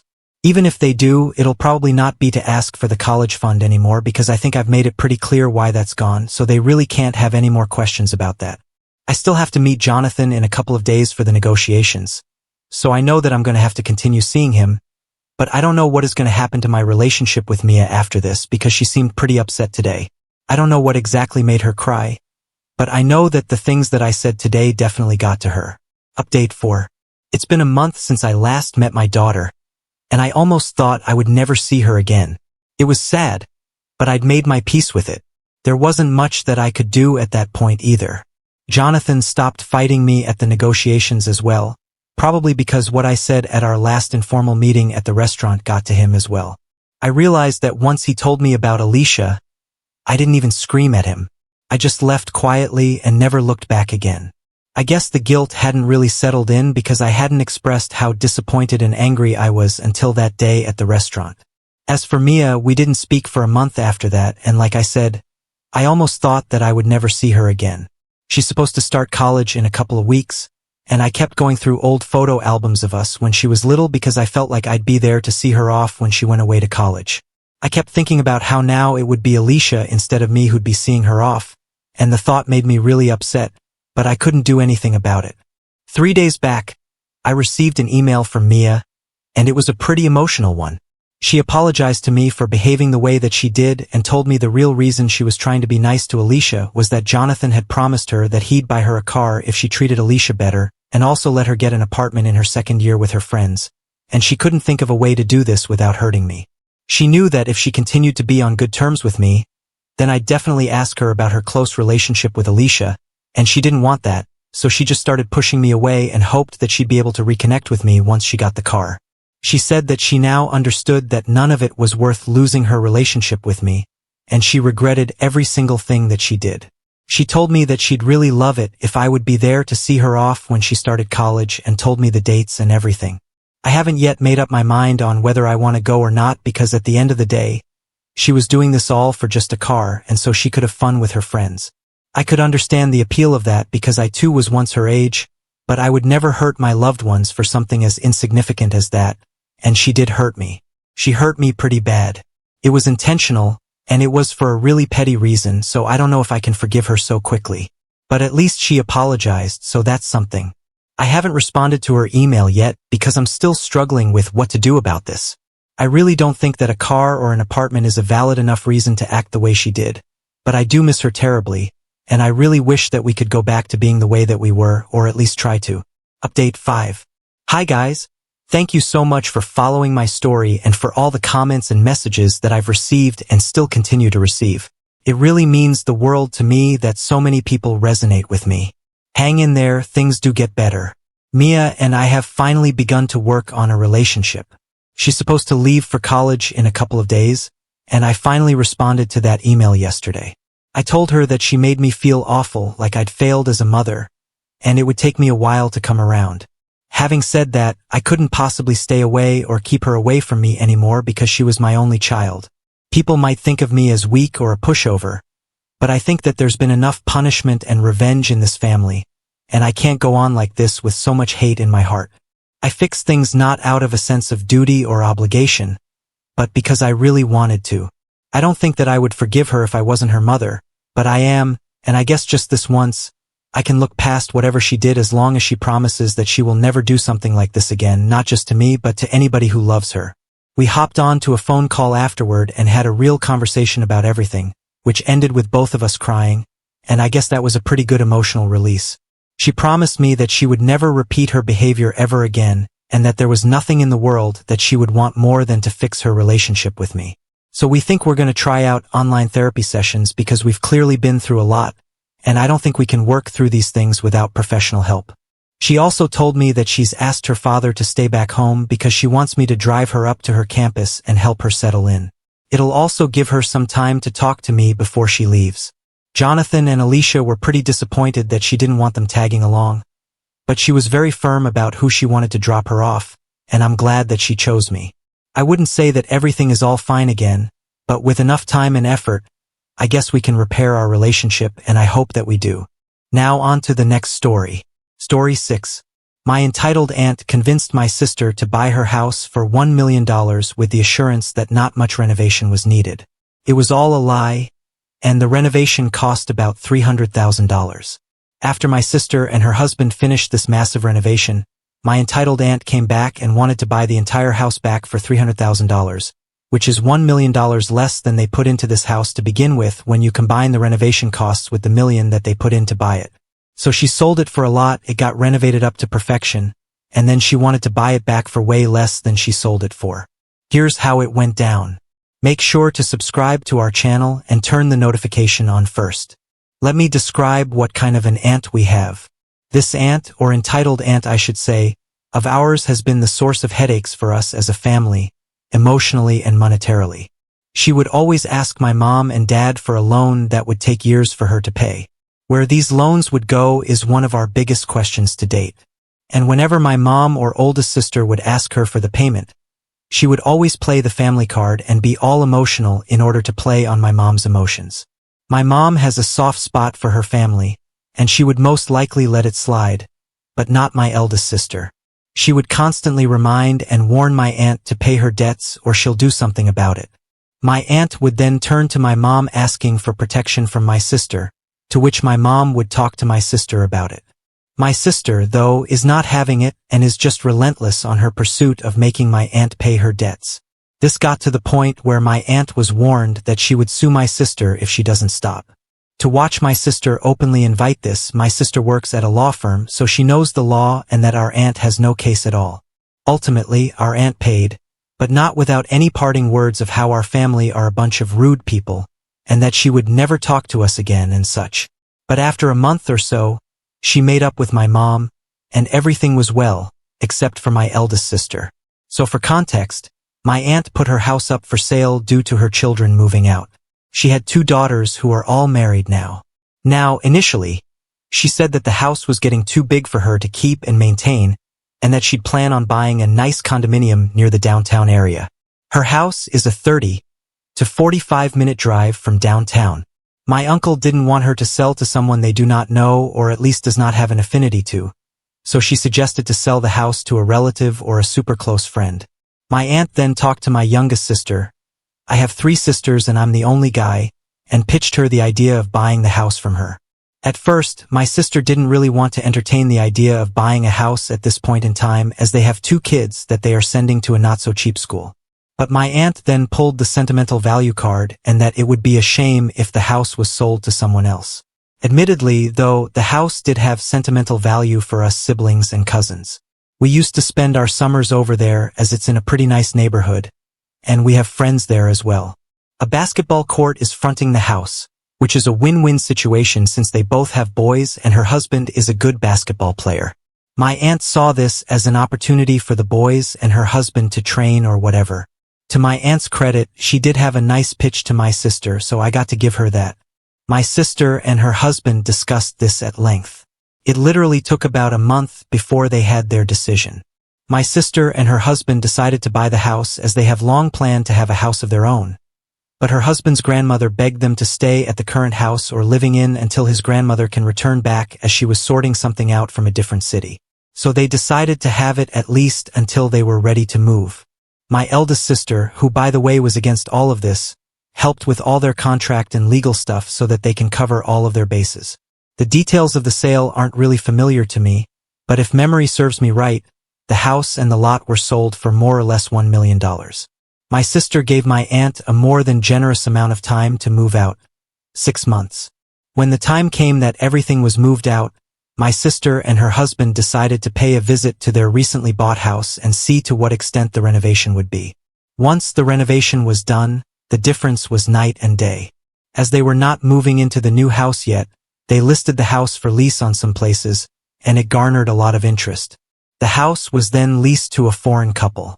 The transaction went smoothly with the help of my eldest sister once again, and the couple even paid full price for the whole duration of the lease. Everything was as smooth as butter until yesterday. My sister got a call from the couple who leaves the house early in the morning when she was dropping off the kids to school. This was on a Monday, and my sister is usually super busy on these days, and this was one of those days. She answered the call and the following conversation ensued. This is all from my sister's retelling of the events, so here it is. The guy who called my sister was the nice husband who had the nice wife, or referred to them as that, and so my sister answered the phone and said, "Hello, nice husband. Haven't heard from you in a long time. May I know why you called?" Nice husband says, "There's someone at the gate claiming this is their house." My sister is confused. She might just be a crazy person roaming around this area. Nice husband said, "Well, now she showed me pictures of the house and I ran." At this point, my sister kind of knew what was happening, so she hurriedly drove down there. She was coming from a different side of town, so it took her about an hour to get there. When she got there, she saw my entitled aunt outside screaming to let her in. The neighbors were already out and witnessing the commotion. My entitled aunt sees my sister and hurriedly runs over to her. "Sister, they won't let me in," she says, and she points towards the nice couple. "Aunt, what are you doing here?" "Well, this was my house, and why am I not allowed to enter?" "What do you mean? I sold you this. Do you remember? And now someone else is living here?" "Well, they're leasing the house." "What?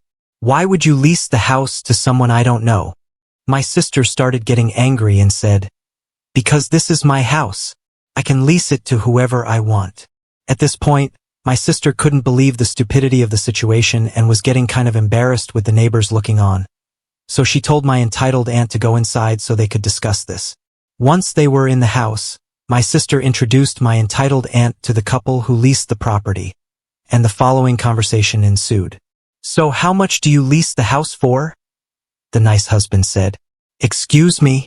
I said, "How much do you pay for the lease?" The nice wife said, "I'm sorry, but we don't see the need to discuss the matter with you." "Why not?" She turns to my sister and asks, "How much are they paying for the lease?" My sister says, "It's none of your business. This is my property, and I'm already generous enough to have let you in." "What? I sold you this beautiful house, and you treat me this way?" She looks at the couple again. "Was the house sold to you too?" The nice husband laughs and says, "Oh, look, lady, even if we did buy it, We don't need to tell you the specifics since we're not dealing with you. And no, we didn't buy this house. That's nasty. You're a liar.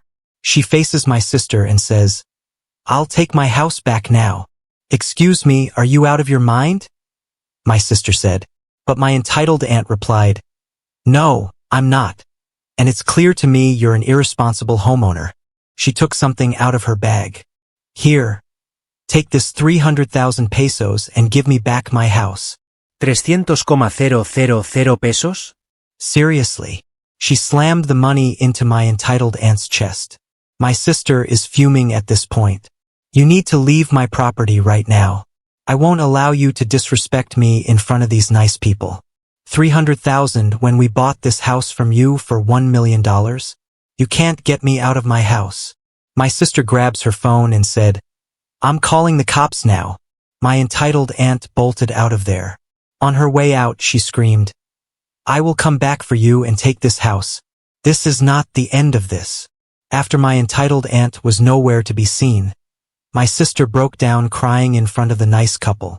The couple asked her a few of the details about my entitled aunt, and they were super understanding. My sister offered to return about a fourth of the total money they paid for their lease, but the couple said that it's not necessary. My aunt's husband knew what happened, and he was furious to a point that he almost went down to the condominium where my entitled aunt was living. But my sister was able to calm her husband down before anything bad happened. As of now, my sister and her husband are seeking legal advice from my elder sister and her firm. Here's the update from the future if you want to see how this all played out. Hey guys, really sorry to update this super late.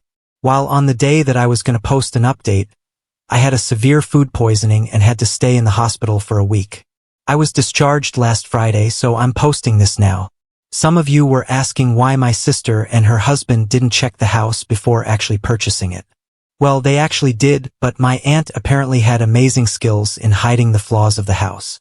They didn't see it before it was too late.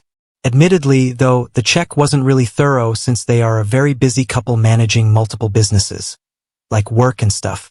Add to the fact that they basically pick up and drop off their kids to and from school all the time. They're already cramming a lot of things in their otherwise busy everyday schedule. A day after the incident, the nice couple who leased the house met with my oldest sister in the law firm that she works at. They discussed what their options are in case our crazy aunt pulls that stunt again, but they didn't want to file a restraining order at the time. My sister suggested if ever she strikes again that they call the police. My sister, my eldest sister, also informed my younger sister to prepare any legal documents showing that the property was hers. As this was happening, my uncle, who talked to my aunt the day the incident happened, spoke to my mom and told her everything our crazy aunt did before and after the house was sold and what happened a day before. The story gets pretty crazy here, so I'll provide some bullet point summaries on the most important information of the whole conversation. First off, I was wrong in the assumption that my aunt bought a condominium instead. She bought a new house with a popular house and lot developer here, Carmela Homes. Before the house was even sold, my entitled aunt was able to somehow convince her eldest daughter into buying a new house with her and that they'd split the cost once the house was sold. After the house was sold to my sister, my crazy aunt spent almost half of it buying new furniture and appliances. The crazy part about this is that most of the furniture and appliances in their old house were still very usable or even in crisp condition. That my uncle was boggled as to why she would buy new ones. Her reason was, new house, new things. Talk about practicality. Where did the other half of the money go? Well, she went on and treated her friends to fancy restaurants and clubs. Here's the kicker. She paid diddly squat on the new house that she's living in now. There was still some money left over after all that spending, and when it came time that she would pay for her part of the house, she casually told her daughter that it has been spent with new stuff for the house. And when asked where the not-so-old stuff was, she just said, well, I gave it all away to my friend. When pressed if it was given or sold, she said, I can't sell stuff to my old friends. Old stuff. Now, obviously, her daughter got upset with all of this and threatened to no longer pay unless she pays her part. My entitled aunt then played the "you ungrateful bee" card to her daughter and surprisingly turned the tables around. I really don't know how she did it, but she did. As I mentioned earlier, there was some money left over, but it wasn't much. and my entitled aunt heard of this investment scheme that is quite honestly too good to be true. This investment scheme promised a 30% return on your initial investment per month. I don't really know much about it, but there are some articles about this great scam, and I highly recommend reading about it. As a side note, that article is titled Explainer: How the Cap on Ministry Took Advantage of Its Investors. The cap on ministry merges religion and social media to orchestrate one of the biggest investment scams in Philippine history. As it turns out, the remaining money, over $50,000, was invested in this scam. And when the news broke that this scam was being stopped by the government, my uncle claimed my entitled aunt went crazy and started having temper tantrums out of nowhere. Even her friends became victims of this sudden outburst she was having that she was somehow banned indefinitely on her Zumba group. The $300,000 that she had on hand was not from the investment scam that she put herself into, but from her daughter for advanced payment of the house. My uncle said that when she got a hold of the money, she quickly went through the old house she sold, and the rest is history. As of this time, the new house was apparently sold, assumed to one of her friends, and my entitled aunt moved to Japan to her daughters. I just hope my cousin will be able to keep her sanity after all of this and the struggle brought down upon her by her mom. So what would you do after seeing the update to this whole situation? It seems like the entitled aunt had some sort of gambling problem or something. She kept trying to spend her money in a crafty way and then take it and do something else with it and then not honor other agreements. I mean, she made the first agreement to sell the house and then wanted to buy it back, but only with the money that she had in the first part of the story before the update. We didn't know that that money was in advance from the sister to buy the new place. We thought it was from the original sale of the house to begin with. So not only did she spend all the money, she was in a negative situation because that wasn't even her money that she was trying to buy the house back with in the first place at all. That was supposed to be towards the new place that she was going to go half and half with. That whole investment scam that they brought up in the update seems like it was a really big deal in the Philippines, and I'm guessing a lot of people got burned because of it. She probably thought that she was really clever and was going to make a bunch of money off of it, but anything that promises you to make 30% of your principal investment per month, you should probably be wary of. Most legitimate investments will make straight-up guarantees for something like that where you're just making 30% right out the gate every single month off your principal. That doesn't even make any sense.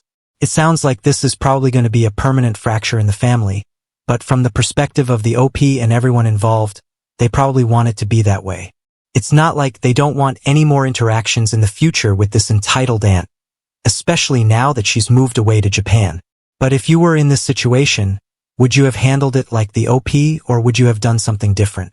Let me know in the comments down below. Now on to the next story. Story 7. I came back from the dead 7 years later and ruined my ex-fiancée's plans of her getting my life insurance money.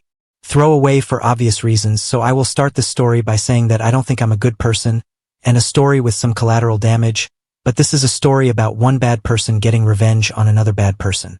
I, 34M, was raised by a single mom because dad passed away when I was younger, but I had many male role models and older brothers, and he left behind a generous life insurance policy, so I largely had a good upbringing. However, I was not ever very social, and for my early teens, I spent a lot of time in front of my computer. This habit got worse as I went to college, and it resulted in me spending 80% of my time gaming, working, reading, or whatever on a screen. As a result, I was not very attractive and quite obese at the age of 20. For these reasons, I never really dated and did not even lose my virginity until I met my ex-fiancé. On top of this, I was raised very religious because my mom became really religious after the death of my father, so I always thought it was a bad idea to play the field. The only thing I had going for me was that I had become somewhat proficient in several coding languages and expanded on these in college. I would not say that I am a good IT person or coder, but with a little bit of coding knowledge and a lot of creativity you can create residual income streams, and I had a decent job in IT where I could work from home 3 days a week. At the age of 24, I was still overweight and a social reject, but through my mom, I met a woman from her Bible study that would eventually become my ex-fiancé, back then 36F. Now, back then, we hit it off and started dating. She had a 2-year-old son at the time, and they became the only thing in my world that I cared about. It did not take me long to get physical, lol. All those years of pretending I was saving myself went out the window when I finally had the chance to lose it. To be honest, she really broke me out of the shell I had become. More sociable within a couple of months of meeting her. I even took on a fatherly role for her son, and within 6 months of dating, she got pregnant. Being the religious person I was, I immediately proposed and wanted to marry before the birth of the baby. Then, she dropped a bombshell on me. She was still legally married to a guy in prison. This did not bother me too much, as she had always talked about her troubled past, and I thought I would be the one to save her from it anyway, so I just took this as it came with the territory. She began the divorce proceedings shortly, and we planned to get married as soon as those were finished. I was riding high after the baby was born, and I thought I had really carved a place for myself in the world. I even started losing weight and spent less time online than ever. She was always kind to me, and I thought we let each other know everything we were thinking. Boy, was I wrong. There were a few red flags that I was too love-struck to see. 1. She told me early on that the only reason she got involved with my church was that she was on probation and had pending court cases and thought it would help her case. 2. Despite me earning a comfortable 6-figure income with side projects and my main IT job, she insisted that she keep her part-time job, and my mom had to help me take care of the kids to deal with it. 3. She knew way too many people, like what suburban mom with a secretary job has 200 contacts in her phone. 4. We kept delaying our marriage due to sick relatives or other issues, although she did go through with a divorce to the prison guy. Then, something happened that shook me out of her spell. She got pregnant for a second time, and this time with twins. We had only been with each other for 4 years, and we were about to have 4 kids. 2 more than I thought I would ever have. She claimed she was on birth control at the time, so we were not using condoms anyways. After the twins were born, I started seeing my doctor about a vasectomy, and my ex-fiancé encouraged it. I wanted to get some swimmers frozen before the operation because we could completely change our minds in 5 years, so I go in for the visit, and the doctor comes out to tell me that my sperm count was low, and they were mostly immobile, but this problem might be temporary, and I should try to eat a healthier diet and stuff for a few weeks and come back. When I came to the second appointment and the same problem arose, the doc started doing some investigating, but you know where this is going. So, the doctor says that it's likely that I am infertile. This turned out to not be completely true, as I now have a child that I know is biologically mine, but it still propelled the following events. I mentioned that I had 3 biological children, and the doctor looked anxious and started talking, but I was in shell shock and did not really know what he was saying. I think I left the doctor's office before they were even done with me. I did not even get in my car. I just walked until it started to get dark and eventually called an Uber to get home. My fiancée said she was worried and already asleep inside, and I just lied to her and told her my car broke down. Phone died, and I was at the mechanic. I laid and forgot to let her know. I fell asleep and woke up the next day and immediately got on the computer to research similar stories and started to give myself false hope. The first post I read was about how fertility assessments are not true, and I should 100% get a test. I thought for sure this would show the doctor was wrong, but I got the test back, and within a week, I knew the kids were not mine. The first person I told was my mom. I went to her house and cried for the first time in my adult life. She consoled me and then told me a story that I was never meant to hear. Essentially, I am the product of an affair myself, and that dad actually died from an overdose on pain meds after he found out. Well, I don't know why my mom thought this would comfort me, but in reality, it just gave me an unhealthy view of women for a while. After the story and calming down, she insisted that I man up and honor my commitment to these kids because I am the only father those kids had ever known.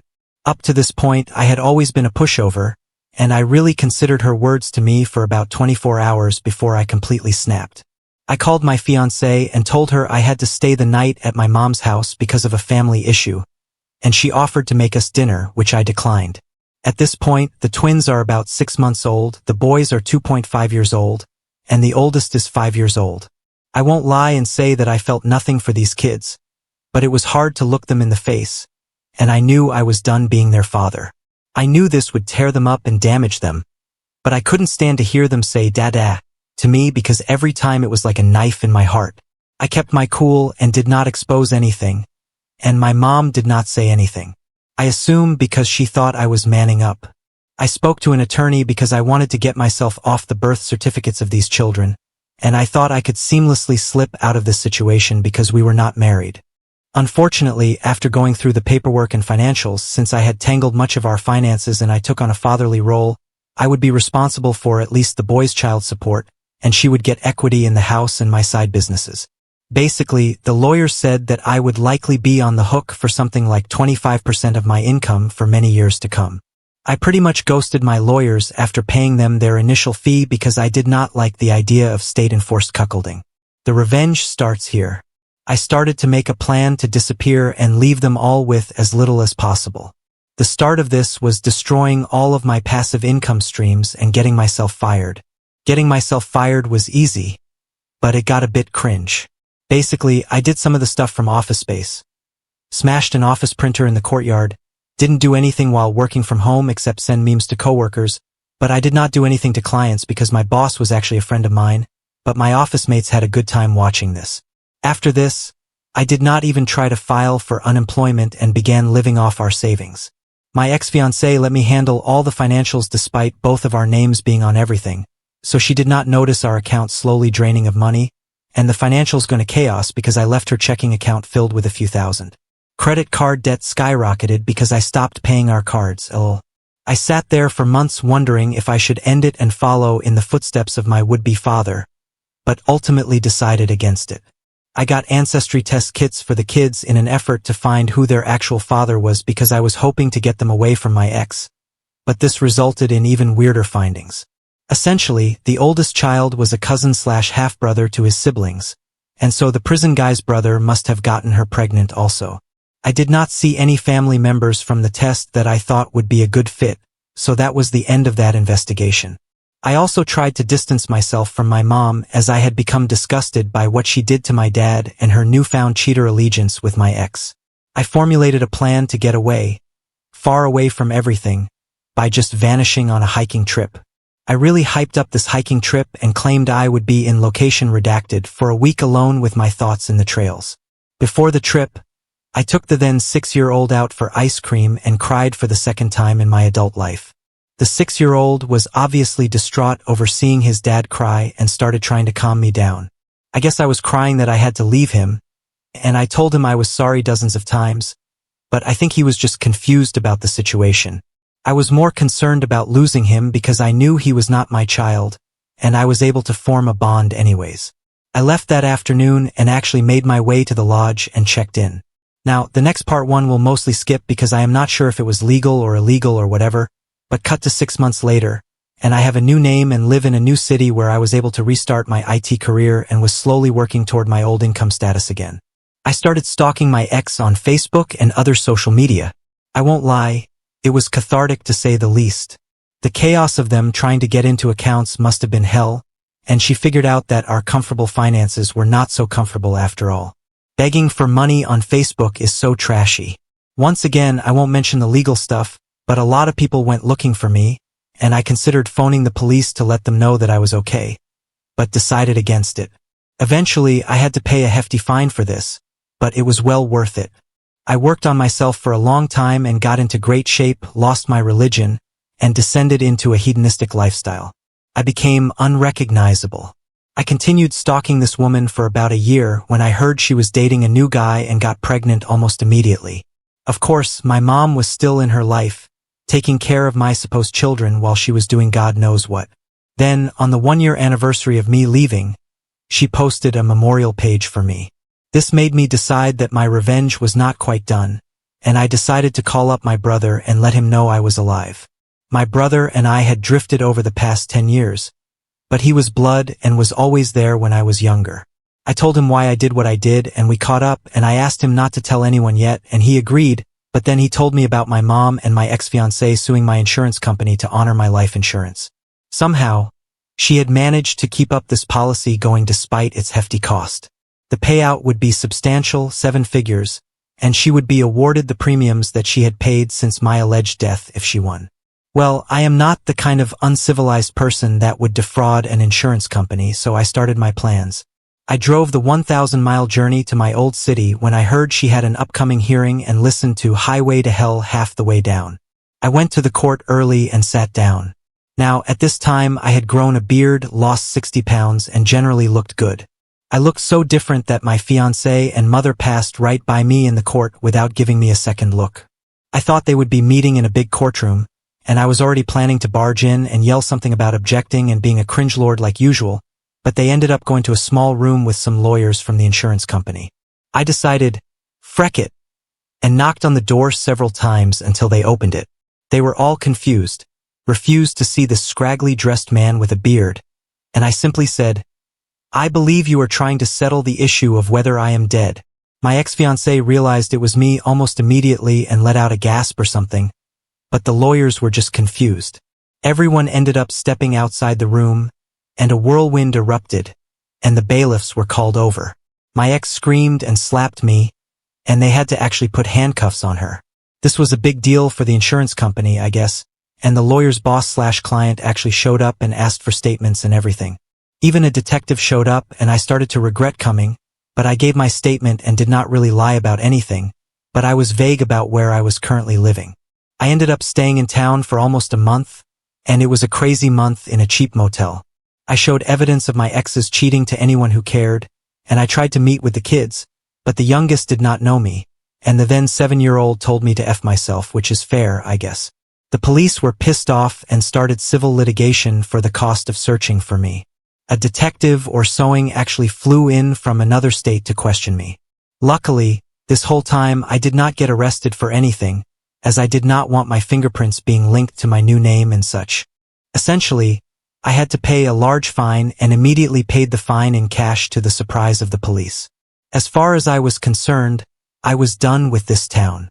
My ex-fiancé served me a civil lawsuit for multiple different things, and my mom helped, but I was a leaf in the wind long before anything came of it.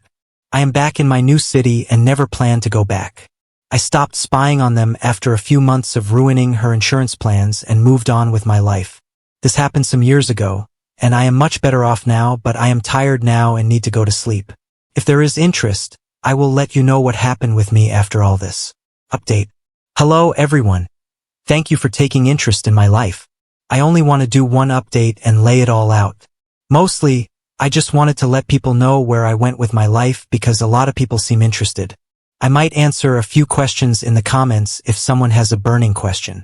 I am not going to say anything about how to disappear because we can't discuss potential crimes on this board, but look up the case of how Jack Barsky, a former KGB spy, entered the US and obtained credentials. Literally, millions of undocumented immigrants do this to be able to work for companies in the US as well. Uncle Sam just wants those taxes paid. I'm not sure about the details of the insurance investigation and how they were looking for me, but I never got so much as a phone call from them before I met them in person. I have no intention to try to seek revenge anymore because I believe violent delights have violent ends. Now, as far as I am concerned, my ex-fiancé's life is hard enough, and anything else I did would just hurt the kids. After everything blew up with my ex, I left the town and did not reach out to my brother anymore and even stopped checking up on the situation with my ex. Having no family and friends and starting over in the world is lonely and terrifying, but equally exciting and hopeful. So, how did I reset my life upon reaching a new city? Well, I had a lot of money and cash that I used to stay in a motel for a few months while I got all my documents in order and look for work because I thought that my home computer would be searched when I went missing. I could not really plan much of this stuff beforehand. I realized that without a college degree linked to your name, it was difficult to find a job with my skill set, so I decided to just make my own company and post advertisements about setting up custom dispatch software, editing videos and presentations, among other tasks. I only received a few different jobs doing this, and it did not even pay my living expenses. After I did a few jobs for the same company, I made friends with a project manager and got hired at a reasonable salary. To this day, my finances are only about 70% of what I was making before, but I'm happy with what I have. I spent a lot of time finding people with similar stories on the internet and eventually got involved with a Men Going Their Own Way MGDOW group. We basically just talk about women all the time, and the positive feedback loop made me a pretty resentful/misogynistic person. I went so far as making fake accounts to harass women online, so I don't want to go into any more details because I'm a bit embarrassed and remorseful now. I got on Tinder and started hooking up with women to make up for lost time. Throwing money around and lying to them became a way of life for me, and I would cheat on basically every woman I got with because I thought they were all doing it too. I got caught, and I would pretend like I didn't understand why they were mad with me until they left or tried to forgive me, just for me to do it again. Not proud of this either. A couple of years ago, one of the women that I was sleeping with regularly got pregnant and came to me all excited with the news. Now, I immediately accused her of cheating and threw her out of my apartment, and there was just a look of shock on her face. Remember, I thought I was infertile, so in my mind, I just put another thought in her place. I continued to mock her for a bit and even messaged my MGDOW buddies about what I did. I openly confessed to cheating on her and showed her proof. I agreed to a paternity test while she was still pregnant just because I didn't want her to get the courts involved, and I was shocked with the result. I cried and tried to hug her, and she screamed through some papers at me and told me she never wanted to see me again. I went home and drank, happy that I was going to be a dad for real this time, but sad who I had become. Like I said, I don't want you to root for me because I am not a good person. For the remainder of the pregnancy, she would not even speak to me long enough for me to explain my actions, but I totally understood why.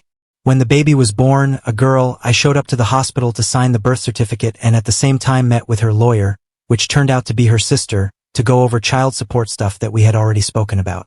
I went for a Hail Mary and offered to sign any paper they wanted if she would just have coffee with me for 30 minutes to explain things. She wanted full custody and generous payments.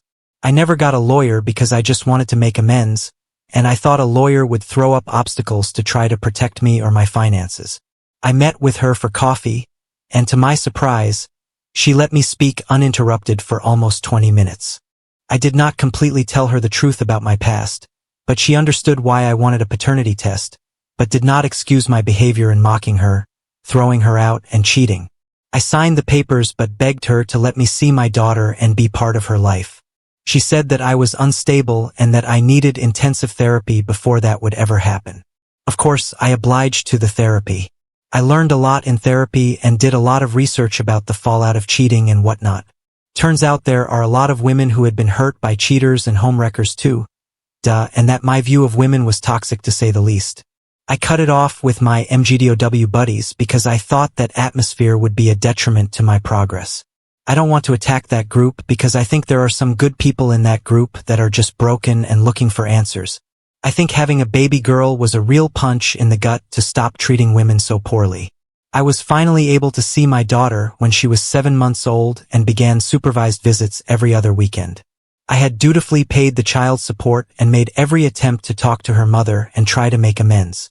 One night after our daughter, we got drunk and started kissing, which turned into sex. When we woke up the next morning, she was embarrassed and just asked me to leave, but she made it seem like she kind of wanted to make things work.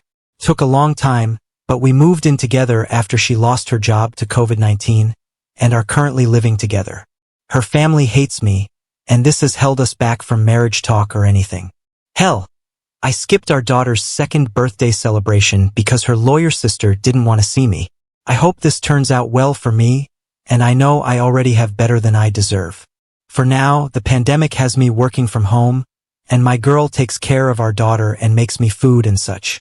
She is still suspicious of me and comes into my office to see what I am doing regularly. But I don't mind for now. I'm just going to try to be there for my daughter and try to make it up to her mom. I'm still trying to think of things I can do or say, but for now, I'm still in Zoom therapy and just doing my best.